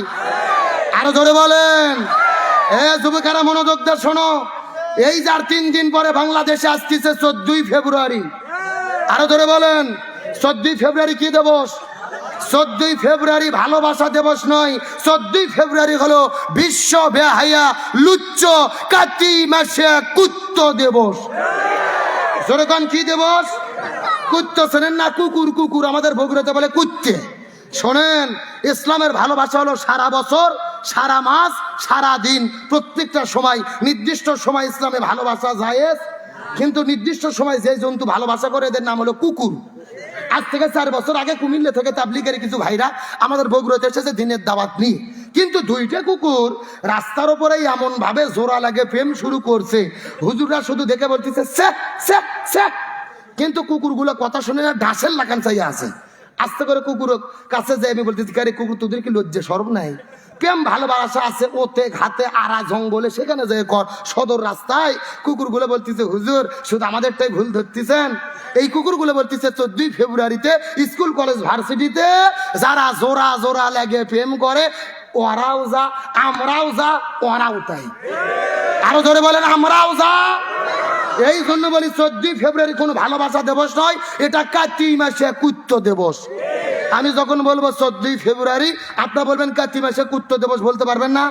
যারা মুখ খুলবে না মনে করবেন এই গ্রুপের লোক। জোরে, 14ই ফেব্রুয়ারি কুত্ত দিবসের 2 গালে, লুচ্চ দিবসের 2 গালে, বেহায়া দিবসের 2 গালে। রাগ করলেন আপনারা? যুবকদের সাইজ করার দরকার আছে না নাই? তবে আমি বলতে চাই 14ই ফেব্রুয়ারিতে 2টা আমূল আছে। যেটা বলেন আমূল কয়টা? 1 নম্বর আমূল করতে হবে যুবকদেরকে, আর 2 নম্বর আমূল করতে হবে পিতা মাতাদেরকে। আমূল 2টা কি আপনারা কি জানতে চান? ভালো করে শোনো, 14ই ফেব্রুয়ারি 2টা আমূল। 1 নম্বর আমূল হলো, আমি সাতক্ষীরা যুবকদেরকে বলতে চাই, এ যুবক ছেলে পেলে, তোমরা যারা সিঙ্গেল কমিটির সদস্য আছো, যেরকম কি কমিটি? তার মানে যাদের কোনো প্রেমিকা নাই, ভালোবাসার লোক নাই, গার্লফ্রেন্ড নাই, সিঙ্গেল কমিটির সদস্য, তোমাদেরকে একটা আমূল দেই। 14ই ফেব্রুয়ারি ফজর নামাজ পড়ে প্রত্যেকে রাস্তায় রাস্তায় বের হবা, খালি হাতে না, আধাটা করে একটা লাঠি নিয়ে। এ কথা কন, কথা কন, কি নিয়ে বের হবে? ভুল বুঝবেন না, আমি কিন্তু কাউকে মারতে বলিনি। হাতের মধ্যে একটা লাঠি নিবা, রাস্তা দিয়ে দেখবা যেই যুবক যুবতী কপতি জোড়া লেগে লেগে যাবে, আস্তে করে তাদের খপ করে ধরে, এই যে এইরকম আব্দুল মজিদ ভাইয়ের মতো হুজুর, মসজিদের ইমাম মসজিদ খতিব যারা আছে, এদেরকে ধরে মসজিদের মধ্যে ঢুকাইয়া হুজুরদেরকে দিয়ে কালেমা পড়াইয়া বিয়ে পড়াইয়া দেবা। এ কথা কর না কা, ওদেরকে কালেমা পড়াইয়া দিয়ে ঘরের মধ্যে ঢুকে দরজা লেগে দেবা যে তোরা এখন স্বাধীনভাবে যা করবি কর। তার কারণ বিয়ের আগে যেটা করলে গুনাহ হয়, বিয়ের পরে সেটা করলে সওয়াব হয়। সুবহানাল্লাহ বলেন। আমি মনে করি 24 দেশ স্বাধীন হয়েছে, বাংলাদেশের ছাত্র জনতা যদি হাতের মধ্যে লাঠি নিয়ে রাস্তার মধ্যে 14 ফেব্রুয়ারি দাঁড়াতে পারে, এই অশ্লীল বেহায়াপনা এই বাংলার জমিন থেকে চিরতরে কবর রচনা হবে। এগুলো বন্ধ করার দরকার আছে না নাই? রাসূল বলেছেন মান তাশাব্বা বিকুম ফাহুয়া মিনহুম, যার সঙ্গে যার মহব্বত তার সঙ্গে তার কিয়ামত। এই যে ভালোবাসা, যে ইহুদি খ্রিস্টানদের দিবস, এটা যদি আমরা পালন করি তাদের সাথে জান্নাতে যেতে হবে। তাহলে আমুল বলছি দুইটা। 1 নম্বর আমুল, যুবকরা হাতের মধ্যে লাঠি নিয়ে রাস্তায় থাকবা। আর 2 নম্বর আমুল কি বলবো? 2 নম্বর আমুল হলো পিতা মাতার জন্য। আমি প্রত্যেকটা অভিভাবককে বলবো, যাদের বাড়িতে যুবক যুবতী মেয়ে আছে, এখনো বিয়ে হয়নি, আল্লাহর রহমত আপনাদের পায়ে হাত দিয়ে বলি, 14 ফেব্রুয়ারিতে তাদেরকে বাড়ি থেকে বের হতে দেবেন না, এদেরকে বাড়িতে আটকায় রাখেন। আর আপনি যদি আপনার মেয়েকে ছেড়ে দেন, এমন ভালোবাসা করবে 3 মাস পরে আপনার মেয়ের বমি বমি ভাব হবে। তার কারণে 14 ফেব্রুয়ারিতে হাজার হাজার যুবক যুবতী জিনা ব্যভিচারে নিমজ্জিত হয়, লক্ষ লক্ষ বোনেরা ইজ্জত হারায়। এমন ভালোবাসা বাসে 3 মাস পরে যশোর আর সাতক্ষীরা মেডিকেলের ড্রেনের ভেতরে নিষ্পাপ সন্তানের আওয়াজ শোনা যায়। এগুলো বেহায়াপনার সঙ্গে আমাদের কোনো সম্পর্ক। তাহলে চিৎকার করে বলেন, বেয়াপরদা নারী যারা জাহান্নামে যাবে, তারা মহিলাদেরকে একমাত্র নিরাপত্তা দিতে পারে কোরআনের বিধান, পর্দা। জোরে বলেন কি? শোনেন, এই যে যেই যুবকদের বিয়ে হয়নি, এদের কোনো দোষ নাই।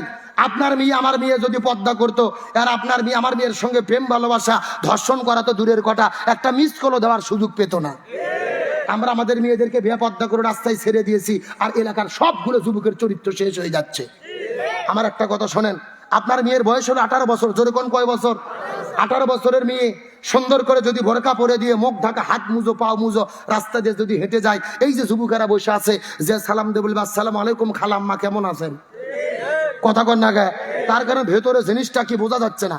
কিন্তু আপনার বইয়ের বয়স যদি 40 বছর হয়, 40 বছরের বুড়ি মাথার চুল বার করে, আজরা পাজরা বার করে, পোল্ট্রি মুরগির মতো নাইকে সেজে হাই হিল পরে কিল কিল করে রাস্তাতে যদি হেঁটে যায়, এই যুবকেরা যাওয়ার পরে কি খালা বলবে? বলবে আসসালামু আলাইকুম আপা, কিছুক্ষণ পরে খেপা। এ কথা কন না কে? তার মানে বোঝা গেল আল্লাহর কোরআন বলেছেন, ওয়াকরনা ফি বুয়ুতিকুন্না ওয়ালা তাবাররাজনা তাবাররুজাল জাহিলিয়াতিল উলা, মহিলাদের ইজ্জতের নিরাপত্তা দিতে পারে, তার নাম হলো পর্দা। জোরে বলেন নাম কি? এই পর্দা ছাড়া মহিলাদের নিরাপত্তা হতে পারে? তাহলে চিৎকার করে বলেন দেখি, বেপরদা নারী যারা। ওয়াজি করবো না, সাউন্ড নাই। চিৎকার করে বলেন তো দেখি, বেপরদা নারী যারা। এই কথা শোনার পরে নবীজির মনটা বড় খারাপ হয়ে গেলেন। নবী আস্তে করে যাওয়ার পরে জিবরাইলকে জিজ্ঞেস করে বলে, ও ভাই জিবরাইল, 2 নম্বর কারা জান্নামের মধ্যে যাবে বলো তো দেখি। জিবরাইল ডাক দিয়ে বলে, ইয়া রাসূলুল্লাহ, 2 নম্বর হলো ওই প্রকার মহিলাগুলো, যেই মহিলাগুলো স্বামীর খেদমত করে না, স্বামীর কথা মতো চলে না, স্বামীর আনুগত্য করে না, ওই মহিলাগুলো জান্নামের মধ্যে যাবে। তার মানে বোঝা গেল স্বামীর অবাধ্য স্ত্রী যারা জাহান্নামে যাবে। চিৎকার করে বলেন, বেপরদা নারী যারা, স্বামীর অবাধ্য স্ত্রী যারা। এখন একটা কথা সত্য করে বলেন তো, আপনাদের কলারোয়া সাতক্ষীরা ঝাউডাঙ্গাতে স্বামীর অবাধ্য স্ত্রী আছে না নাই? এ আপনারা বললে কি হবে, আমি খুব ভালো করে জানি। সাতক্ষীরা জেলার মা বোনদের ঘটনা, যেই স্বামী বউয়ের কথা মতো চলে, ওই বউ বলে আমার স্বামী সোনা ময়না কলজে টিয়ে পাখি, এর মতো ভালো স্বামী দেশত নাই। আর যেই স্বামী বউয়ের কথা মতো চলতে চায় না, বউ স্বামীকে বাড়ির থুয়ে বাপের বাড়িতে হিজরত করে চলে যায়, এইরকম ডিজিটাল বউ আছে না নাই? কার কার বউ এইরকম একটু হাত তোলেন তো দেখি। না না, একজনও নাই, সবার বউ তো রাবেয়া বসরি খাতুনে জান্নাত ফাতেমাতুজ জোহরা। আমার দিকে লক্ষ্য করেন।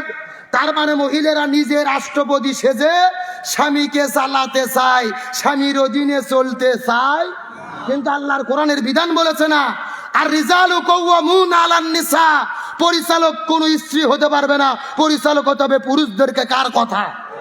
আরো ধরে বলেন। সর্বশেষ একটা কথা আপনাদের শিক্ষার জন্য বলি, এই যে 1 মাস আগে আমেরিকাতে নির্বাচন হলো, প্রেসিডেন্ট হয়েছে আধা পাগলা ডোনাল্ড ট্রাম্প। কি পাগলা? এটা আমার কথা নয়, ওরই দেশের বিরোধী দলেরা বলেছিল যে ডোনাল্ড ট্রাম্প হলো আধা পাগলা, একে তোমরা ভোট দিও না। ডোনাল্ড ট্রাম্পের বিরুদ্ধে যিনি ভোটে দাঁড়িয়েছিল বিশ্ব সুন্দরী কমলা হ্যারিস, কিন্তু আমেরিকার লোকজন আধা পাগলা ডোনাল্ড ট্রাম্পকে ভোট দিয়ে রাষ্ট্রপতি বানাইছে, তারপরও বিশ্ব সুন্দরী কমলা হ্যারিসকে ভোট দিয়ে রাষ্ট্রপতি বানায় নাই। কথা কর না কে? ওরা চিন্তা করছে আধা পাগলা ডোনাল্ড ট্রাম্প ভালো, তো বিশ্ব সুন্দরী কমলা হ্যারিস ভালো। আমেরিকার লোক ইহুদি খ্রিস্টান হয়ে বুঝলো রে, আর আমরা বাংলাদেশের 90% মুসলমান বুঝলাম না। আমরা ঘুরে ফিরে 54 বছর ধরে নারীর হাতে ক্ষমতা তুলে দিলাম। রাসূল বলেছেন হাদিসের ভেতরে, যেই পরিবারের প্রধান নারী হয় ওই পরিবার পৃথিবীতে জাহান্নাম, আর যেই দেশের রাষ্ট্রপতি প্রধানমন্ত্রী নারী হয় ওই দেশে কখনো শান্তি আসতে পারে না। সুতরাং পরিষ্কার করে বলি, স্বাধীনতার 54 বছর পার হয়ে গেছে, আর আমরা ভুল করতে চাই না। আগামী নির্বাচনে এই বাংলার জমিনে আর কোন নারীকে প্রধানমন্ত্রী দেখতে চাই না। আগামীতে পুরুষ প্রধানমন্ত্রী কারা কারা দেখতে চান, দুটি হাত আল্লাহকে তুলে দেখান।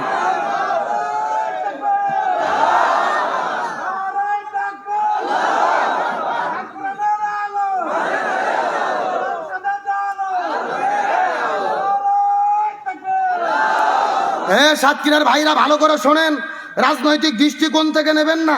সামনে ক্ষমতায় কে যাবে, জামাত যাবে, বিএনপি যাবে, নাকি চরমোনাই যাবে, আমরা জানিও না, কোনো দলের পক্ষে কথাও বলতে চাই না। তবে আমাদের চাওয়া হলো যেই দলই ক্ষমতার যাক, প্রধানমন্ত্রী যেন পুরুষ হয়। কেন? বিএনপির তারেক জিয়া যদি প্রধানমন্ত্রী হয় আমাদের বগুড়ার ছেলে, আমাদের কোনো আপত্তি আছে? যদি জামাতের আমির প্রধানমন্ত্রী হয় আপত্তি আছে? চরমনের পীর প্রধানমন্ত্রী হয় আপত্তি আছে? আমার কথা, যে হয় হোক, কোন নারীর জালাত দেখতে চাই না। এই চাওয়া কি আব্দুল সালাম যুক্তিবাদী না আল্লাহর? আল্লাহ বলছে রিজালু কাওয়ামুন আলান নিসা, পরিচালক কোন নারী নয়, পুরুষদেরকে হতে হবে। আলোচনা কি চলবে? কারা কারা চলবে হাত তোলেন তো দেখি। লিল্লাহি তাকবীর। হাত নাই, হাত নামান ভাই, আগের মতো সাউন্ড নাই। আচ্ছা, আপনাদের এদিকে কি ফুটবল খেলা হয়? বিয়ে অবিয়ে খেলা হয় না? এক পাশে যারা বিয়ে করছে তারা, আর এক পাশে যারা বিয়ে করেনি তার, এরকম খেলা হয় না? এখন একটা তাকবীর দেবো, প্রথমে তাকবীর দেবে যারা বিয়ে করেনি তারা, তারপরে তাকবীর দেবে যারা বিয়ে করেছে তারা। দেখি কাদের সাউন্ড বেশি, দেখার দরকার আছে না নাই? প্রথমে হাত উঠো অবিবাহিত কারা কারা দেখি, যারা যারা বিয়ে করেন ও বিয়ে, হ্যাঁ হাত তোলো। লিল্লাহি তাকবীর। মাশাআল্লাহ, হাত নামাও।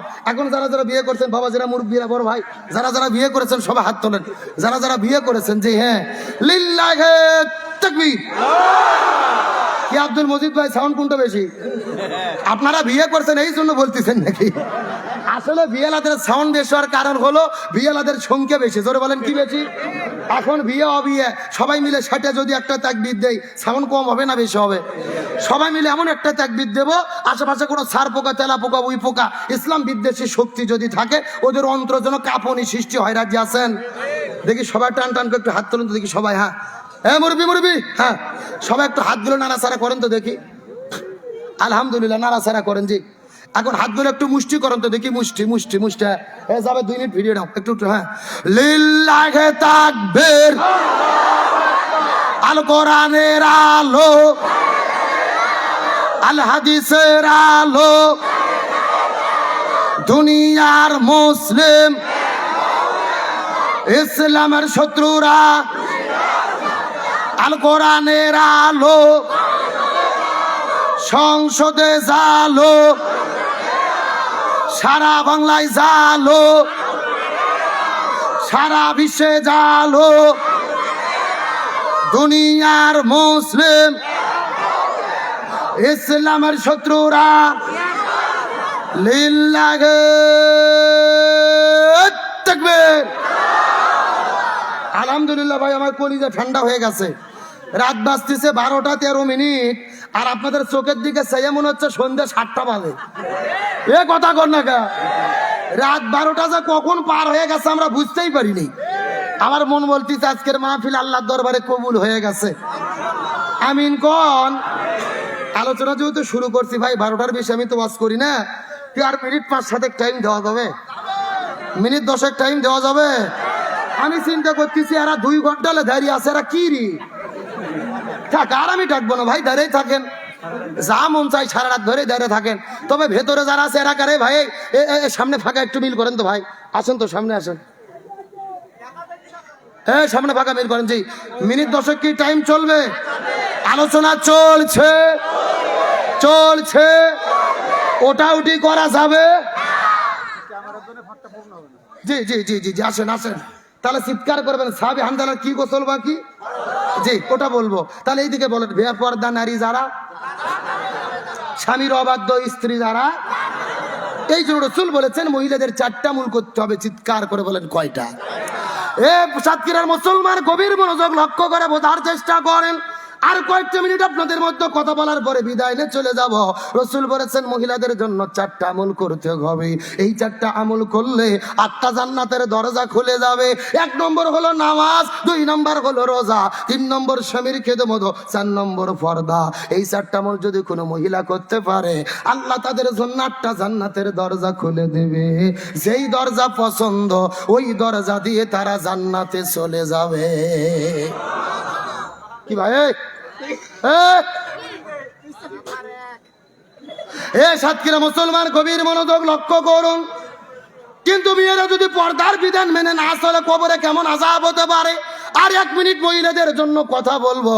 এই দুনিয়ার মধ্যে বাস্তব একটা সত্য ঘটনা আপনাদের মধ্যে বলতে চাই। ওই পাকিস্তান দেশের করাচি শহরের ঘটনা। ওই পাকিস্তান করাচি শহরের ভেতরে এমন একটা ভয়ঙ্কর ঘটনা ঘটে গেল। আল্লামা তারেক জামিল রহমতুল্লাহ আলাইহি তার কিতাবের ভেতরে আমার দেখা কবরের আযাব নামক বইয়ের মধ্যে তিনি বর্ণনা করে বলেন, ওই পাকিস্তান করাচি শহরের ভেতরে একটা সুন্দরী মেয়ে বিদায় নিয়ে চলে গেল। ওই মেয়েটা বিদায় নেওয়ার পরে এলাকার মানুষেরা সবাই মিলে যখন কবর করা শুরু করে দিলেন, কবর করতে করতে লক্ষ্য করে দেখে ওই কবর করা যখন শেষ হয়ে যাবে এমন সময় লক্ষ্য করে দেখে ওই কবরের ভেতরে 1 নয় 2 নয় 99টা বিষাক্ত সাপ এসে হাজির হয়ে গেছে। কয়টা সাপের কথা বললাম? এলাকার মানুষেরা বড় টেনশনের মধ্যে পড়ে গেলেন। জীবনে কত কবর আমরা খনন করেছি, কোন কবরের ভেতরে এইরকম তো 99টা সাপ দেখতে পেলাম না। এই কবরের মধ্যে কেন সাপ আসলো? মানুষেরা বড় টেনশনের মধ্যে পড়লেন। প্রথম কবর বাদ দিয়ে 2 নম্বর কবর করা শুরু করলেন। 2 নম্বর কবর খুঁড়তে খুঁড়তে খুঁড়তে খুঁড়তে কবর করা যখন শেষ হয়ে যাবে লক্ষ্য করে দেখে ওই 2 নম্বর কবরের ভেতরে 99টা সাপ চলে এসেছে। 2 নম্বর কবর বাদ দিয়ে 3 নম্বর কবর করা শুরু করলেন। 3 নম্বর কবরের মধ্যে যখন সাপ চলে আসলো লক্ষ্য করে দেখলেন একে একে 3টে কবর খনন করেছে। বলেন কয়টা? একে একে 3টা কবর খনন করলেন। কিন্তু 3টা কবরের ভেতরে 99টা করে সাপ দেখার পরে এলাকার মানুষেরা বড় টেনশনের মধ্যে বললেন এখন আমরা কি করব। কিন্তু ঘটনাটা যখন চতুর্দিকে ছড়িয়ে পড়লেন, ইন্টারনেট, ইউটিউব, সোশ্যাল মিডিয়া, টেলিভিশনের মধ্যে খবর চলে গেল। চতুর্দিক থেকে লক্ষ লক্ষ হাজার হাজার মানুষেরা দৌড়ে চলে গেলেন কবর দেখার জন্য। ওই কবরের চতুর্দিকে হাজার হাজার মানুষ যখন ভিড় জমাইলো, ওই পাকিস্তান দেশের বড় বড় মুফতি মুহাদ্দিস ফকিদেরকে টাকার পরে জিজ্ঞেস করা হলো, এ বড় বড় মুফতি সাহেবেরা আপনার ফতোয়া দেন তো দেখি। এই মেয়েটির জন্য 3টা কবর খনন করলাম, 3 কবরের মধ্যে 99টা করে সাপ, এখন আমরা করব কি?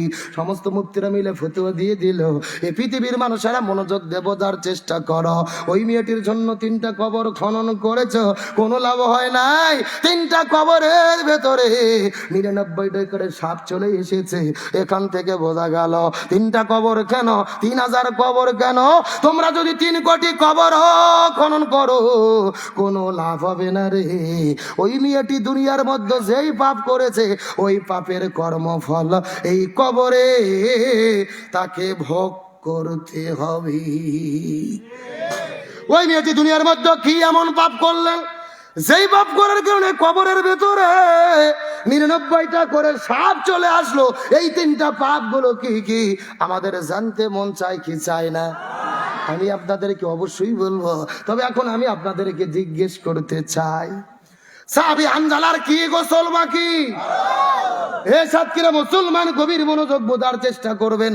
এখন থেকে 2 ঘন্টা ধরে আমি আপনাদের মধ্যে যেই মেসেজটা দেওয়ার জন্য চেষ্টা করতেছি, ওই মেয়েটি কান্না করতে করতে বলে, ইয়া রাসূলুল্লাহ, আমার স্বামী জমি থেকে বিদায় নিয়ে চলে গেছে, আমার স্বামীর ফরজ গোসল বাকি।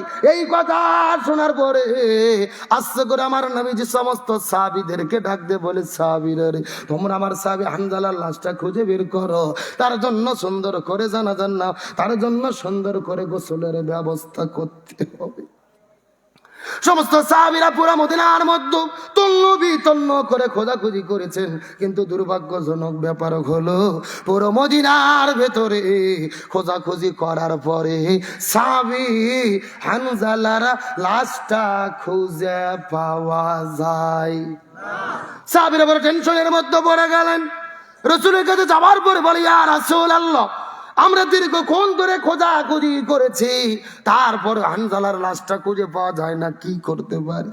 নবীজি বললেন, সাহাবীরা রে, ওদের প্রান্তরে খোঁজো, খেজুর বাগানের মধ্যে খোঁজো, মরুভূমির মধ্যে খোঁজো, তারপরে হানজালার লাশটা তোমাদের খুঁজে বের করতে হবে।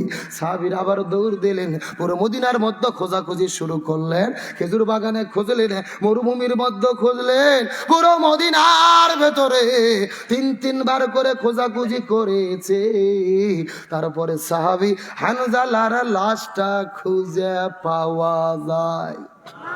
আমার নবীজি টেনশন করতে করতে সিজদার মধ্যে চলে গেলেন, আল্লাহর কাছে দোয়া করে বলে, আল্লাহ, আমার চাচা হানজালার লাশটা আপনি বের করে দেন, তার জন্য সুন্দর করে আমরা গোসল করে দাফন করতে চাই, কিন্তু হানজালার লাশটা খুঁজে পাওয়া যায় না। নবীজি সিজদায় পড়ে কান্না করে দোয়া করলেন। কিছুক্ষণ পরে লক্ষ্য করে দেখা গেল আকাশের দিকে তাকায়া ঝড় ঝড় করে বৃষ্টি পড়ে। নবীজির টেনশন আরো বেড়ে গেল, আকাশের মধ্যে মেঘ নেই, কোথায় থেকে বৃষ্টি পড়ে। আমার নবী হাউ মাউ করে কান্না করে করে আবার সিজদার মধ্যে চলে গেছে। নবীজি কান্না করা শুরু করলেন। আল্লাহর পক্ষ থেকে জিবরাইল আসার পরে বলে, ইয়া রাসূলুল্লাহ, আপনি কান্না করবেন না, পেরেশানি হবেন না, টেনশন করবেন না, আপনার চাচা হানজালা ওই বাসর ঘরের মধ্য থেকে বের হওয়ার পরে চলে আসছেন জিহাদের ময়দানে যুদ্ধ করার জন্য।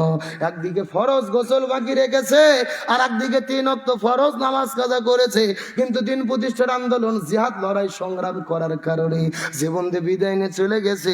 আল্লাহ তাআলা হানজালার উপরে এত বেশি রাজি খুশি হয়ে গেছে রে, স্বয়ং আমার আল্লাহ আরশে আজিম থেকে জান্নাতে ফেরেশতা পাঠায়া হাউজে কাউসার জমজমের পানি দিয়ে ওই সাহাবী হানজালার গোসলের ব্যবস্থাটা করেছে। লিল্লাহ তাকবীর। ওগো নবীজি, আপনি কান্না করবেন না, আপনার চাচা হানজালা বিদায় না চলে গেছে, আল্লাহ তাআলা তার উপরে এত বেশি রাজি খুশি হয়েছে, জান্নাতে ফেরেশতা পাঠায়া তার জন্য হাউজে কাউসার জমজমের পানিতে গোসলের ব্যবস্থা করেছেন। আমার নবীজি কথাটা শোনার পরে, সিজদাতে গোটার পরে নবীজি মুস্কি মুস্কি মুস্কি মুস্কি হাসা শুরু করলেন। এমন সময় হানজালার স্ত্রী ডাক দিয়ে বলে, ওগো ইয়া রাসূলুল্লাহ, কিছুক্ষণ আগে আপনি হাউ মাউ করে কান্না করলেন, এখন আপনি কেন মুস্কি মুস্কি হাসেন? নবীজি ডাক দিয়ে বলে, এ হানজালার বিবি রে, আমি নবী, তুমি নবী না, আমি যা জানি তুমি তা জানো না, আমি যা দেখি তুমি তা দেখো না রে। তোমার স্বামী বাসর ঘর থেকে বের হওয়ার পরে এই দুনিয়ার মধ্য থেকে সে বিদায় নিয়ে চলে গেল, জীবনদের সহিত চলে গেল। আল্লাহ হানজালার উপরে এত বেশি রাজি খুশি হয়ে গেছে, আল্লাহ জান্নাত থেকে ফেরেশতা পাঠায়া হাউজে কাউসার জমজমের পানি দিয়ে তোমার স্বামীর জন্য আল্লাহ গোসলের ব্যবস্থাটা করেছে। এই কথা শোনার পরে মিয়াটিও মুস্কি মুস্কি হাসা শুরু করলেন।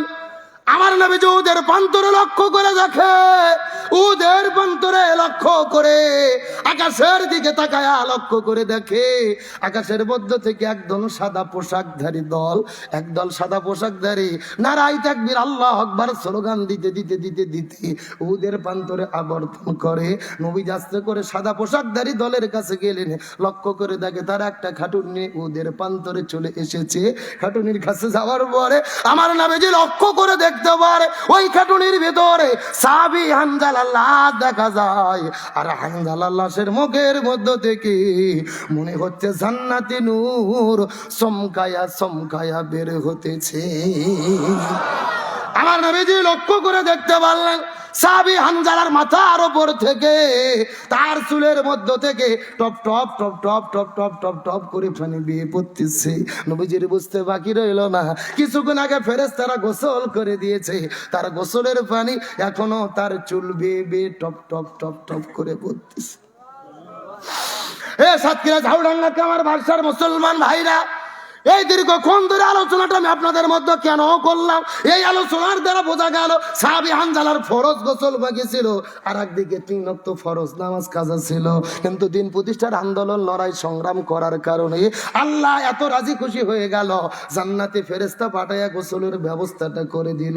তার মানে আল্লাহ প্রমাণ করে দিলেন আল্লাহর কাছে ফরজ গোসলের চেয়ে ফরজ নামাজের চাইতে সব চাইতে বেশি প্রিয় হলো এই জমিনের ভেতরে কোরআন প্রতিষ্ঠার আন্দোলন করা। আরো জোরে বলেন। এই জন্য আল্লাহর কোরআন বলেছেন, ওমা ওয়াসাইনা বিহি ইব্রাহিম ওয়া মুসা ওয়া ঈসা আন আকিমুদ্দিন ওয়া লা তাতাফাররাকু ফি। হে সাতক্ষীরার মুসলমান, গভীর মনোযোগ, আল্লাহর চিরন্তনকারী যুগান্তর ঘোষণা মনোযোগ দিয়ে শুনে নাও। এই পৃথিবীতে হযরতে মুসা, ঈসা, ইব্রাহিম আলাইহিস সালাম যত নবী রাসূল প্রেরণ করেছি, প্রত্যেকটা নবী রাসূলের দায়িত্ব ছিল তারা যেন জমিনে দ্বীন কায়েম করে। তোমরাও যদি মুসলমান হও, আন আকিমুদ্দিন, এই জমিনে দ্বীন কায়েমের আন্দোলন করো। ওয়ালা তাতাফাররাকু ফি, এই ব্যাপারে কোনো মত পার্থক্য করা যাবে না। চিৎকার করে বলেন, হুকুম কার? সাতক্ষীরের মুসলমান কান খাড়া করে শোনেন, এই কোরআনের 82 জায়গার ভেতরে আল্লাহ বলেছেন আকিমুস সালাহ ওয়া আতুজ যাকাত, তোমরা নামাজ কায়েম করো, যাকাত প্রদান করো। তবে নামাজ আর যাকাতের ব্যাপারে ওয়ালা তাতাফাররাকু ফি, তোমরা দলাদলি করো না, এমন কথা আল্লাহ কোরআনে বলেনি। আল্লাহর কোরআন বলেছেন ওয়ালিল্লাহি আলান নাসি হিজ্জুল বাইত, যদি তোমাদের সামর্থ্য থাকে হজ করো, কিন্তু হজ আর উমরা নিয়ে ওয়ালা তাতাফাররাকু ফি, তোমরা দলাদলি করো না, এমন কথা আল্লাহ কোরআনে বলেনি। আল্লাহর কোরআন বলেছেন কুতিবা আলাইকুমুস সিয়াম, রমজান মাসে রোজা ফরজ করে দিলাম, রোজা রাখো, কিন্তু রোজা রাখার ব্যাপারে ওয়ালা তাতাফাররাকু ফি, তোমরা দলাদলি করো না, এমন কথা আল্লাহ কোরআনে বলেনি। আল্লাহর কোরআন বলেছেন ফাযকুরুনি আযকুরুকুম, তোমরা আমার জিকির করো, আমিও তোমাদের জিকির করব। তবে জিকির করার ব্যাপারে ওয়ালা তাতাফাররাকু ফি, তোমরা দলাদলি করো না, এমন কথা আল্লাহ কোরআনে বলেনি। কিন্তু আল্লাহর কোরআন বললেন আনাকিমুদ্দিন, তোমরা দ্বীন কায়েম করো, ওয়ালা তাতাফাররাকু ফি, এই ব্যাপারে কোনো দলাদলি করো না। তার মানে আল্লাহ খুব ভালো করে জানে নামাজ, রোজা, হজ, যাকাত, জিকির, তাসবিহ, এই ইবাদত নিয়ে বাংলাদেশে কোনো দলাদলি হবে না। যত দলাদলি হবে এই জমিনে কোরআন বিজয়ের আন্দোলন নিয়ে। আল্লাহর বক্তব্য কি মেলে? জোরে বলেন মেলে? আমার দিকে তাকান, এই যে এরকম 80 বছরের বৃদ্ধ চাচা, আপনাদের সাতক্ষীরা জেলার বাড়ি, মাথার টুপি, মুখের মধ্যে দাড়ি, হজ করছে 6 বার, অথচ এই চাচাক যদি কোনো হুজুর যায় বলে চাচা বাংলাদেশে কোরআনের রাষ্ট্র কায়েম করতে হবে, কোরআনকে বিজয়ী করতে হবে, ওই চাচা লাফ দিয়ে উঠে বলে এই হুজুর রাজনীতি করে রে। কথা কন।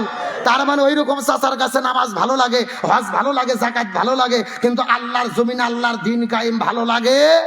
একেবারে সোজা কথা, যার কাছে নামাজ, রোজা, হজ, যাকাত ভালো লাগে, কিন্তু আল্লাহর জমিনে আল্লাহর দ্বীন কায়েম ভালো লাগে না, এরাই হলো টাটকা মুনাফিকের গোষ্ঠী। তার কারণ মুনাফিকের সর্দার ছিল আব্দুল্লাহ ইবনে উবাই। কেন মুনাফিকের সর্দার হলো?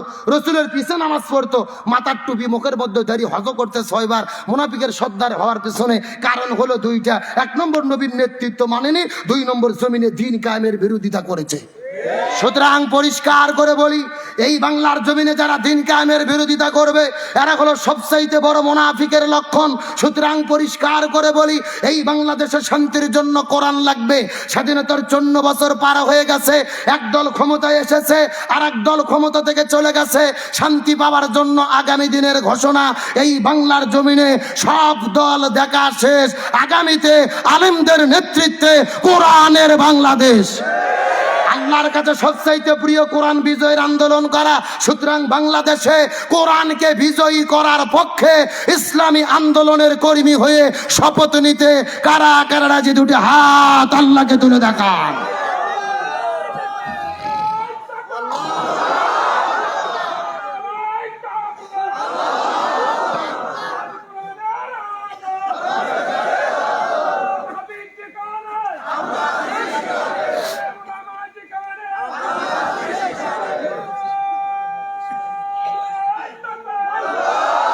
আল্লাহ কবুল করুক, বলেন আমিন।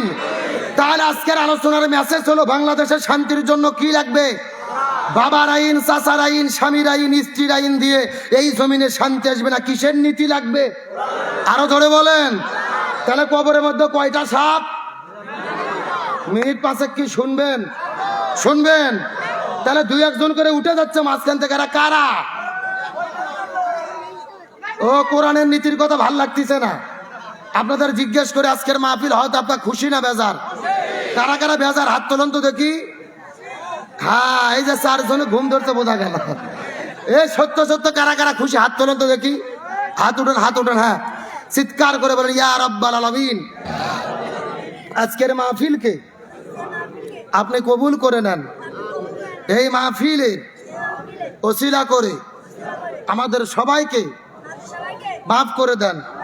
এই মাহফিলে আমাদের সামর্থ্য মতো দান করার তৌফিক দেন। সকলে বলেন আমিন। হাতগুলো মুষ্টি করেন তো দেখি, মুষ্টি মুষ্টি। হ্যাঁ,